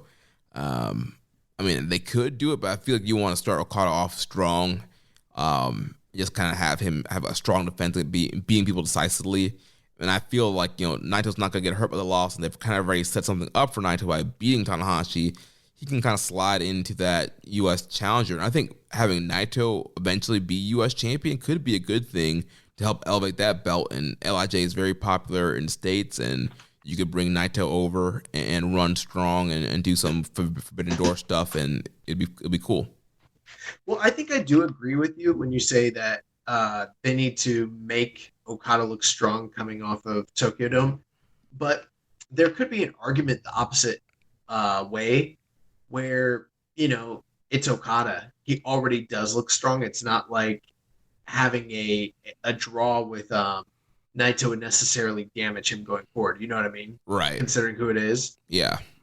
And there are those individuals out there that are speculating as to, since they're already cashing in on this match outside of the Tokyo Dome for the first time in a while, they might have a series of matches this year. We've also kind of theorized that as well. Well, if you did a draw, that's an easy way to, logically book another match between them, maybe say at Dontaku. In the Pepe Dome, yeah.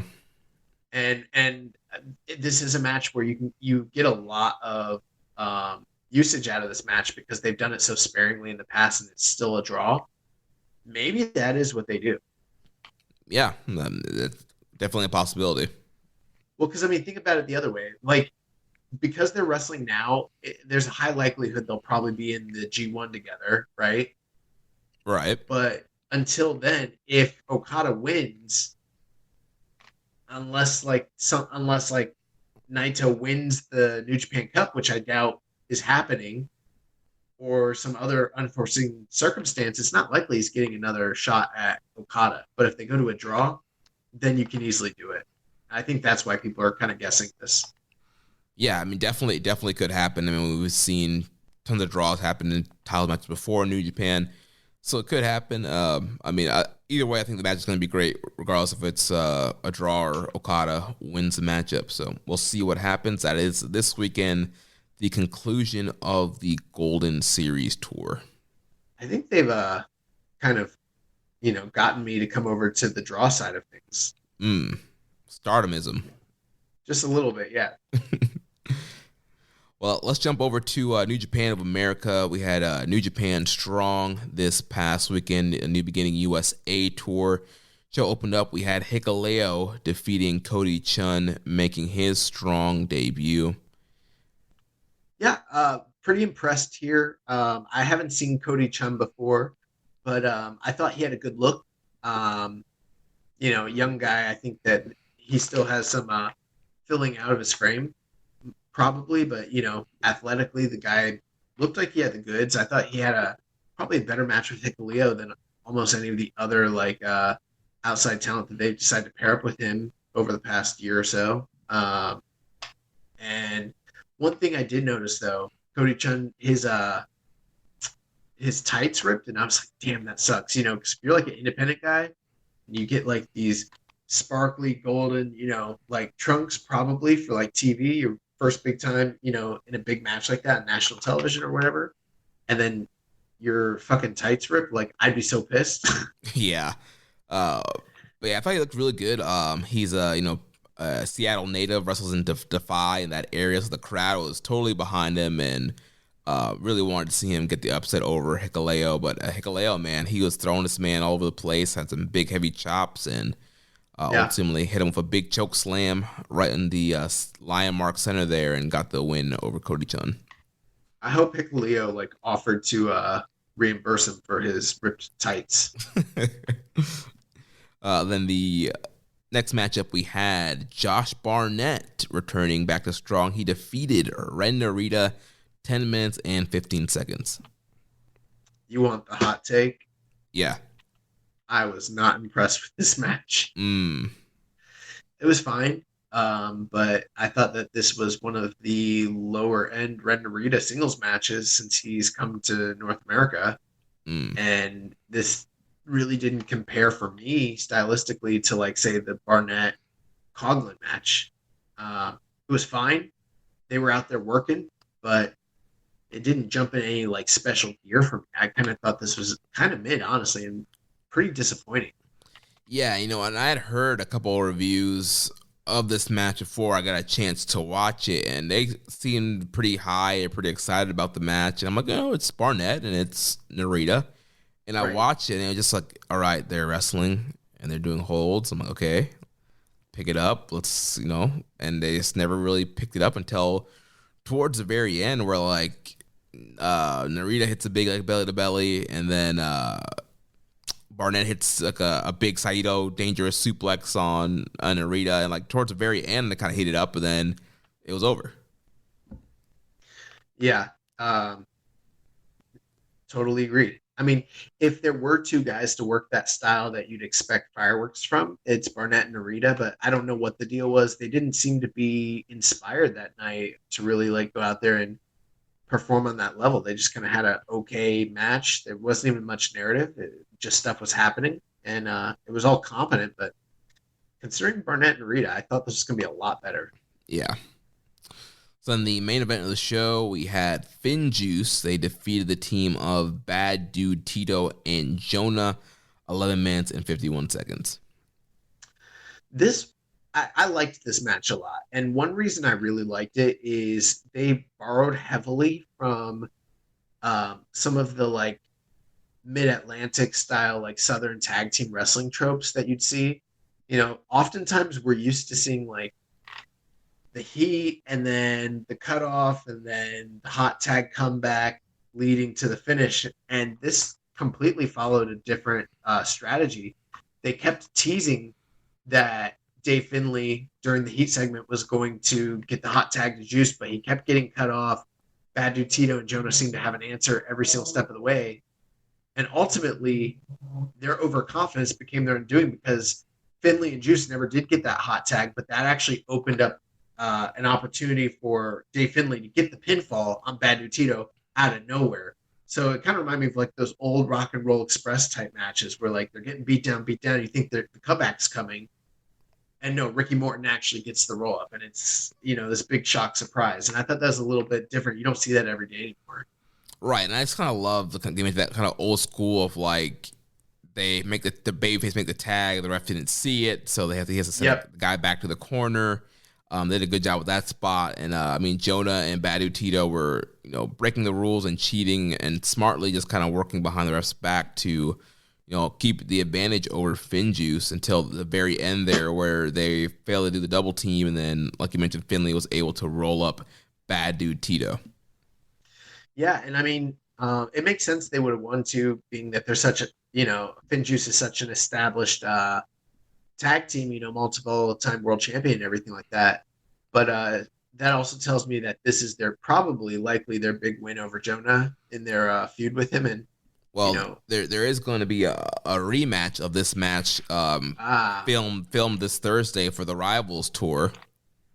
Because I feel like what this is telling me is that like once Jonah gets his hands on Juice in singles, like that's it. Yeah, Juice has been teasing that he wants to body slam Jonah, so I'm sure that's going to be probably the big angle for their eventual singles match. So then this coming up Saturday, we will have the next US of J Open Challenge, and this is a AEW wrestler. If you haven't seen it by now, who it is, spoilers are out there. I won't spoil it for you if you want to stay surprised. I thought you were going to tell everybody. I was like, dang, bro. Then we'll have Mr. No Days Off, Fred Rosser, taking on Gabriel Kidd, who's been showing some real dickhead energy lately. This should be a pretty fun matchup here. And then the show will open with Ricky Gibson and Eddie Pearl taking on Kevin Knight and the DKC. Yeah, looks very good. The two singles matches are very, very enticing. I've heard great things about them, and I can't wait to actually watch with my own eyes. Yeah. Lions Roar Episode 6. Did you get a chance to watch this one? Yep, I just watched that tonight. Thought the episode was very interesting. They're getting ready to host their first ever live match showcase, you know, student showcase type wrestling show. Yeah, it was pretty cool. Just seeing that they're actually going to get ready for that. I didn't know if we're going to get any kind of like actual wrestling on the show. I'm not sure how they're going to show that next week, but yeah, a lot of this episode was in preparation for that kind of big show. Showed them, you know, setting the ring up, and this was a ring that like Fale had helped build, and they had the canvas from the G1 2016 where Kenny won the G1, and so there's some cool sequences of those guys kind of practicing, doing some spots towards the end, just kind of having fun doing some matches, and Yeah, another good episode. They focus on one of the guys. I forget his name now, but he has a bad shoulder, and so he's been mainly kind of cooking the food. He was a chef, so he's been doing a lot of the cooking and trying to help the guys out. He's been doing some of the workouts still with his busted shoulder, but he's 35, and he's in the later end there, trying to get started at 35 with a bad shoulder. So a lot of focus was on him, and the whole running up the stairs thing that they were doing. So again, if you're not watching Lions Roar, it's another very fun episode, and I'm just curious to see if they're actually going to show the matches next week, or it's going to be like highlights. But it's going to be cool to see what some of these guys can do. Yeah. One thing too I noticed with the episode, there was a lot of, you mentioned the one individual that was injured, but they talked about how there were like 3, 4, maybe even 5 guys in their unit that were currently injured, including Michael Richards. And I was just thinking, like, it doesn't surprise me at all with what they've shown us from a physicality standpoint, kind of training they've done, that injuries would occur. And, they even were kind of coy and blasé about it. There's a point where, like, Fale was just like, yeah, as hard as these guys are going, like, injuries are going to happen. Right. So, I mean, it just kind of goes to show you, like, the toughness and physicality that these guys are enduring at this point in the camp. Yeah, I'm definitely curious to see just kind of how this whole series is going to play out. Like we kind of mentioned, like what's going to happen at the end here, who's going to get to go to, be, I guess, finalized students of the dojo, and then eventually move on to Japan. So, we'll see. And I mean, at that point too, like if we know the winner on a more intimate level after seeing them like develop through the show, there's investment there when they actually make their debut. Yeah, definitely. So, besides that, just 2 quick news items here. Tama Tonga has announced that he has re-signed with New Japan Pro Wrestling. So, it came out that his contract was up. So he was a free agent for a day, but he has signed a new contract and will be with New Japan for a bit. And then the Access match this week will be Jon Moxley versus Juice Robinson from the Best of the Super Junior Finals, the match that broke Juice Robinson and the match that elevated Jon Moxley in New Japan. Yeah, this is wound up being a pretty pivotal moment in the history and trajectory of New Japan. Yeah, and for both guys, yeah. Yeah. So if you've never seen it, highly recommended. This might even stand the test as my favorite Jon Moxley New Japan match. Yeah, this is a great match. Everything about this match was just so awesome, and the whole build up of the whole Death Rider videos, and it finally being announced that it was Moxley, and then Juice cutting his hair and trying to be more serious, and the way these guys were like fighting each other in this match was just awesome. Can you imagine in 2022 there was a time where someone was doing vignettes for their debut, and the guy that they were calling out was Juice Robinson? No. Like, he mattered that much at one point. He was like a guy that was on the cusp. Yeah. It's weird. So we have some questions here, and then we'll recommend a match of the week, and we'll wrap things up here. So a question here from No Alarms 1995. Who do you guys think are potential favorites for the New Japan Cup? Well, it's a little early. I still, kind of want to see how everything plays out with this tour. But right now, one of my early favorites is Great O'Khan, I think. Yeah, I mean, with the way he's been racking up singles victories over this tour, and especially now he's being a little bit more established guys like Hanma and Kojima and Tenzan. And last year he got the big upset over Naito. So I could definitely see Great O'Khan making a run for it. They've done O'Khan and Okada before, but it wasn't a title match, and it was a very short match, and there was nothing to it. So I definitely think there's a better match to have with those guys and a story to tell there. Well, if our assumption is correct that Okada's not dropping the title anytime soon, then this year's New Japan Cup isn't about establishing someone that's gonna carry the strap for a few months or anything like that. So basically, you've got 2 outcomes. They can either set up a new challenger, for Okada so Okada can beat them, but like they have that distinction. I was a New Japan Cup winner. That's their, winning the titles isn't their big prize. It's like being pushed at that level. Or they could try and put him against a known commodity, someone that he's drawn with in the past, because he's going to beat them anyways. Right. So you could do a Sonata or a Tanahashi or something like that. But I'm hoping that they go the opposite way.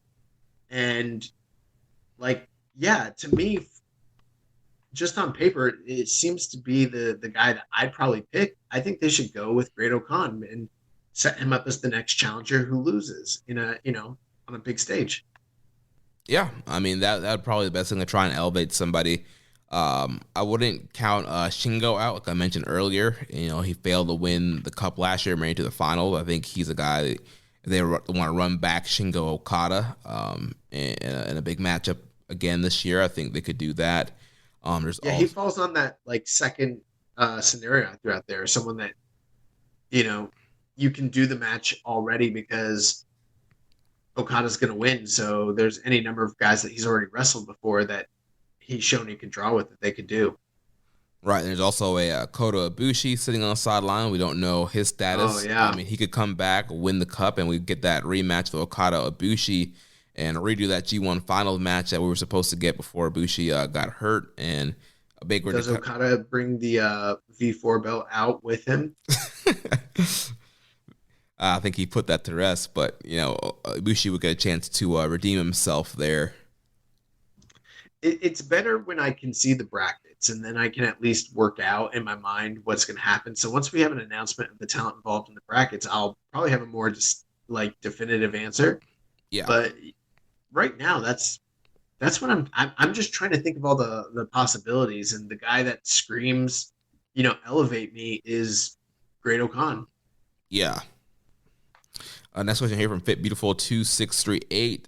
I love Young Lion on Excursion Talk, and you really answered who's your favorite. So I'll ask a different question on this topic. Which Young Lion on Excursion currently do you expect back in Japan on the main roster first? Hikuleo, Shota, Carl, Ren, Clark, Gabe, or Alex?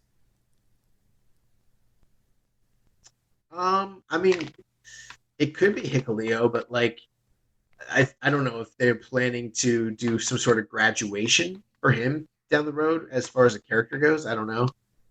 Maybe Shota Umino. Yeah, out of those, I don't know. I feel like because Gabe Kidd was there in Japan last year, so I'm assuming his visa is good or in working standard. So I actually, and with the run he's been on lately, I can probably see Gabe Kidd coming in first. Yeah, because I mean, yeah, that's possible. Yeah. Next question here from Lobster Brisket. What are your thoughts on Gabriel Kidd and other LA Dojo wrestlers taking offense to Daniel Garcia's tribute to Shibata and the branding of AEW's 4 pillars? I mean, I'm hoping that this is just them being savvy and building anticipation and desire for people to see them wrestle guys like Daniel Garcia or, people from AEW. And I hope it's not them just being prissy little bitches and actually getting worked. Right, yeah. I mean, I've been seeing a lot of tweets from these guys, and Gabe Kidd's been the main one, and he's been on radio interviews kind of talking down on these guys like, we've actually been through the LA Dojo and wrestled these guys that you guys are trying to pretend to be like and learn the ways of these guys, and you want to be 4 pillars and 4 killers. And also, I mean, Garcia and Kevin Blackwood and some of these other guys that they're calling out are working the strong tapings. So maybe this is building to a Gabe Kidd Garcia match, or LA Dojo versus some of these guys like Garcia and Utah and Moriarty and Kevin Blackwood, and doing some kind of cool feud with these young talents. It could also just be them getting their name out there and getting people excited about the prospect of dream matches and talking about them, and that's good for their profile, even if the match isn't going to happen tomorrow or anything, Yeah. But if it's like a thing where they're actually upset then it's not us who are getting worked, it's them who are working themselves into a shoot, and that would be stupid. So I hope it's just them being very smart and savvy and, working the media and getting their name out there. Yeah. And he says, on a related note, how do you feel the LA Dojo crew is getting over with the Western fans? Coughlin has excelled, but guys like Ferguson Connors seem to draw a lot of flack from the IWC.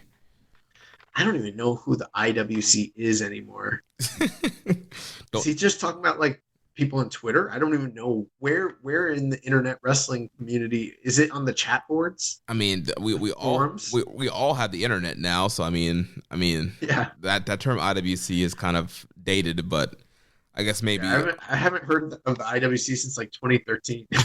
so maybe on Reddit, some of these guys, I haven't really seen a lot of people. I've heard a lot of downward talk on Fredericks just because he's kind of hasn't done anything lately to really impress or stand out. Besides that, I really haven't seen a ton of flack being thrown at these guys. Yeah, I don't know. I haven't heard anything about that. But as far as like people getting over with the Western fans, I mean, I think to the diehards, which are the people in the West watching New Japan, they love them. As far as like getting seen and known by like your more broad Western audience, I think that they still kind of need to be exposed to them first. Yeah. Yeah, and I think they're doing a great job on Strong and kind of giving a lot of these guys, they've gotten their kind of key feuds. Coughlin was feuding with Kratos and Clark Carnes with TJP. Fredericks had some stuff with Team Filthy and Tom Lawler earlier last year. And so, yeah, they're doing a good job with these guys. Gabe Kidd, he's back now, and he's been feuding with guys. So I think it's going to take time as they tour and go different cities and get over. Being featured on some of the bigger stuff like WrestleMania weekend and like the Windy City kind of stuff, I think will help elevate these guys. Yeah, and I mean, you can even have them work other companies as well now that they're graduated. We've seen them like show up in Rev Pro. Who's to say they don't show up in like say Impact or AEW or something like that? Yeah. And speaking of like wrestling other places, I did went back and I watched the Gabe Kidd Akira match, Francisco Akira from. That was awesome, right? Oh my gosh, bro, that match was so good. Yeah, I loved it.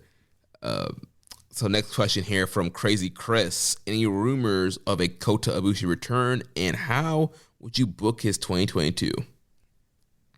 I haven't heard anything about his return anytime soon. I think the last thing I heard Meltzer say was that his return was taking longer than was expected, but that hopefully they're expecting pretty soon he'd be back. Yeah, that's what I heard last from Meltzer also. So who knows exactly when he'll be ready. I mean, how I would book him, I think a lot of when he comes back, it all needs to be, a redemption story and trying to get back at Okada, trying to get back in the G1 finals, trying to get back the world title that he lost on his first, or actually was that his first defense or second defense of it? It was his first defense, right? It was his first defense of the new belt world title, even though he'd already defended the double gold. Right. So yeah, trying to get that belt back. There's a lot of redemption stories to do. Like there's a whole redemption arc of Ibushi that needs to be done. So I think you could do that and trying to having him work his way back up the top. Yeah, I mean it's tough because we don't know exactly when he's going to come back, and based on the level of achievement that he's had in the G1. I think it's highly likely that him being a finalist or a winner of the G1 ever again is very doubtful. So it's like, typically if you were talking about someone coming back that needs to sort of be rehabbed, the G1 might be a viable candidate for them to headline the Dome, but I just don't see him as being a guy that could ever do it again because, how many people have gone to the finals 5 times in a row, Right, that would be insane. Right, so that whole thing's kind of out of the he'll probably still do good in G1s, but like you don't even have that as a booking crutch anymore. Right. And so it's like, I don't know what you do with him. He does need to go on some sort of redemption, like you mentioned, but I could see him also getting into personal feuds on a high level with other guys. That might be interesting. Stuff with him and Shingo, him and Jay White potentially. I don't know. Yeah. Rainbow, Osprey. yeah, Osprey, yeah. Rainbow and St. Pig asks, how long until Cody Rhodes returns to Bullet Club and joins House of Torture? Yeah, show's gone kind of long. I don't have it in me to have a full length discussion about Cody like I did when we first started. But I will say this. The reports, if you guys didn't know, spoiler alert, Cody Rhodes is no longer an EVP with AEW. In fact, he doesn't even wrestle there anymore. And the expectations are that he's going to resign and return to WWE, as crazy as that sounds. The news just dropped today. So, or today as of the time of this recording. He's probably going back to WWE, but I could potentially see Cody Rhodes working for New Japan again, especially if like the WWE stuff didn't work out. We've seen how they bend over backwards at New Japan, that is, for ex-WWE guys, big stars from the West like that. And he has already worked for this company before, had a lot of success, is familiar with the system. I don't expect it, but I wouldn't be surprised if down the road Cody did work for New Japan again. Right. I mean, that'd be a name that could get them buzz here in the West and for their U.S.-based shows. But the hard thing is, like, I don't think he'd be able to get over to Japan anytime soon. I have a hard time seeing them pay him a lot of money to work on Strong right now. So, well, that's true, but it's also 2022. Weird things are happening in wrestling, so you just never know. Yeah. But I pretty much agree. And Rachel had a similar question, saying, excited for Cody to return to New Japan. I don't think he is. MJ Does PR says, can you guys talk about Gabe Kidd's new attitude and approach? Man, they're talking wildness about all sorts of people, Garcia, FTR, Jay White, and I'm very here for it. Yeah, it's been kind of hard to keep up with because I've seen so many people posting different clips, and I don't know if they're all from the same interview or just different media that he's been doing. But, I do like Gabe Kidd, kind of having a take no prisoners attitude. So that's cool. But I don't know. Some of the clips I listened to were also kind of whiny a little bit. Yeah. It kind of goes into that like Osprey territory of like, all right, you're just saying like stupid stuff now. Yeah. But I mean, that wouldn't be the first time I've ever said that about Gabe Kidd. You know how I feel about his promos already. Right. This is one of those instances where like somebody needs to like, give him the Iggy and just kind of like lean it, like rein him in a little bit. Give him the Iggy. That's funny. So next question here from the Dark Scourger. He says, I think I'm going crazy. I heard voices in my head during the Okada Osprey match of this year's Wrestle Kingdom. It went like this. Okada, why are you like this? Osprey, because I hate you. Okada, you don't hate me. We're buddies. Osprey, we're not. We're rivals. Okada, what? No, we ain't. We're Chaos. Why aren't you wrestling for the junior title against Kushida? Osprey, I left Chaos a year and a half ago. Okada, impossible. You should talk for Punky 3K about your attitude. Maybe I should bring in White and Nakamura too. Osprey, ...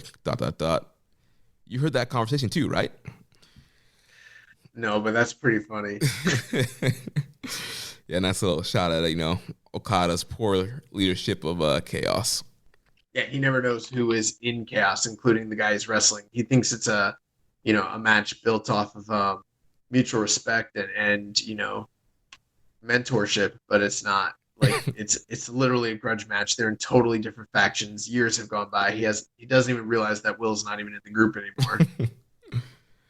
Then the last couple questions here from Hawaiian Punch BV. Did you check out the rematch between Izzy and Bobby Knuckles? How did you score it? Did you think that both of them are head and shoulders above the rest of the division?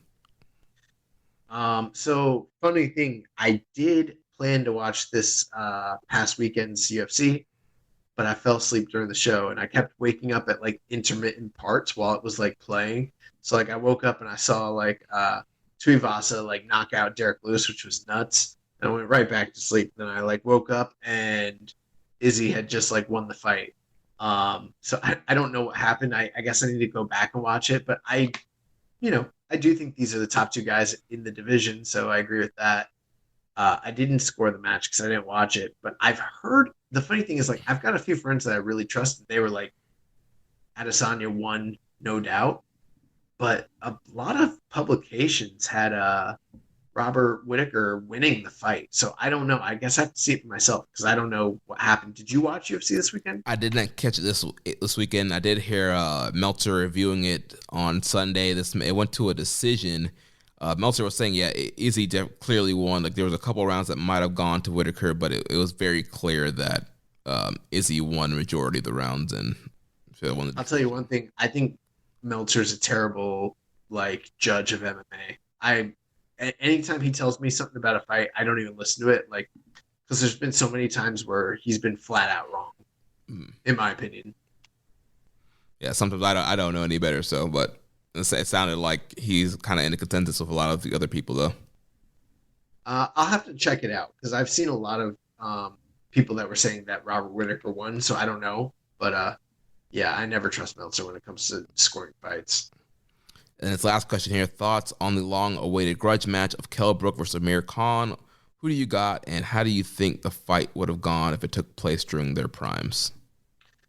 I was not aware that they're actually doing this fight. That's pretty crazy. For those that don't know, Kell Brook and Amir Khan are both former welterweight champions and big UK boxing stars. So, if they did fight, it would be an all UK battle, which is, when that happens, it's big business over there. It doesn't happen all that often. So as far as this fight goes, I don't know. I haven't seen Amir Khan and Kell Brook fight in quite a while, but I would have to assume Kell Brook. I'd heard he'd had eye issues and stuff like that. So provided he's recovered from some of that, I feel like he should be able to beat Amir Khan at this stage.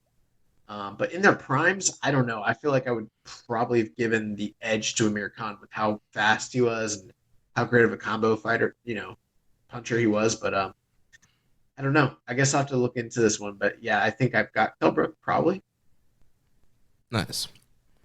Well, let's end real quick here with recommended match of the week. So last week you recommended Ultimo Dragon versus Shinjiro Otani from August 4th, 1996, G1 96 for the J Crown semifinal matchup. And this match was freaking awesome. This is a match that could happen today and it would fit right in. Just be better.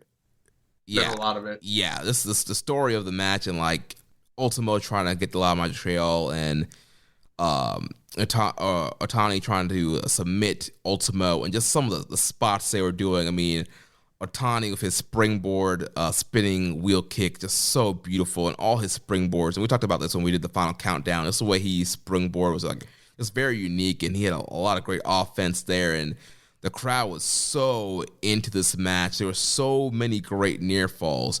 There was one spot where he hit the springboard drop kick, he got up, fired up, and then he hit Dragon Suplex. And I thought, oh, he won. It's 1, 2, and then Ultimo Dragon kicks out, and the crowd was so into it, and Otani was selling the fact that man, Ultimo keeps kicking out. And there's just so many great near falls in Ultimo, man, in his prime. Just the way he moves is just so slick and so fast, and it was just great to see, classic Ultimo Dragon. And yeah, these guys are just going back and forth with just great spots and great storytelling here. And like I said, just high pace, high flying. Otani doing, tope con heels off the apron at the outside of Ultimo. There's so many spots that would fit in today's landscape of wrestling. So awesome stuff here. Ultimo Dragon does eventually get the win with a running Liger Bomb. Gets the win here. And interesting, I noticed that Otani's foot kind of touched the rope for a second in the middle of the count from that Liger Bomb. So I think Otani was screwed here. But Ultimo does get the win here. Wow, that's one of the lengthier reviews you've ever done. So you definitely really like this one. Yeah, it was awesome. Where are you looking at? Star ratings wise. 4.25, 4.5. Somewhere probably more 4.5, somewhere in that range. Nice. Well, let's see. What do you got for me this week? So this week, since Switchblade has been, the big man in the news for New Japan, I figured we go back to some young line action. So we're going to be watching Jay White versus Naomi Marufuji May 19th, 2016, Lionsgate Project 2. Yeah. I'm pretty positive I've never seen this. I'm assuming it's when Jay White was a lion. Yep, he's a young lion. All right. Well, definitely I will check that out. Hopefully it's a little treat of a hidden gem there. Yeah, I mean, Jay was a good young lion. You got Marufuji. It's I believe it's the main event of this Lionsgate Project show. So that's about 17 minutes. So awesome. Well, that's going to wrap things up for us this week here on Keeping It Strong Style. Next we'll be back to review the end of the Golden Series tour. If you enjoyed this show, please consider making a donation by visiting socialsuplex.com/donate and click on the donate button under the Keeping It Strong Style logo. Make sure you connect with us on social media. On Twitter, the show is at KI Strong Style. The network is at Social Suplex. You can follow me at Jeremy L. Donovan on Facebook. We're at facebook.com/Social Suplex. You can also find us in the Wrestling Squared Circle Facebook group. On Instagram, we're at Social Suplex. On Reddit, I'm the Pro Black Guy, just keeping it strong style. Email me, Jeremy at socialsuplex.com. Check out all the other shows that we have here on the Social Suplex Podcast Network. One Nation Radio, hosted by Rich Latta and James Boyd. And I think they'll be back again for a second time this week with their year-end awards. We have The Grave Consequences with Caleb and Maserati. They just started season 3 of Lucha Underground. All things Elite with Floyd and Austin. They dropped emergency audio today to go over the Cody Rhodes news, so you can check that out. And then the AEW Match Guide podcast hosted by Sir Sam. Don't forget to subscribe and leave a rating and review. And we will catch you next week on Keeping It Strong Style, the ace of podcasts. Ichiban. Thank you for listening to Keepin' It Strong Style. We'll see you next time.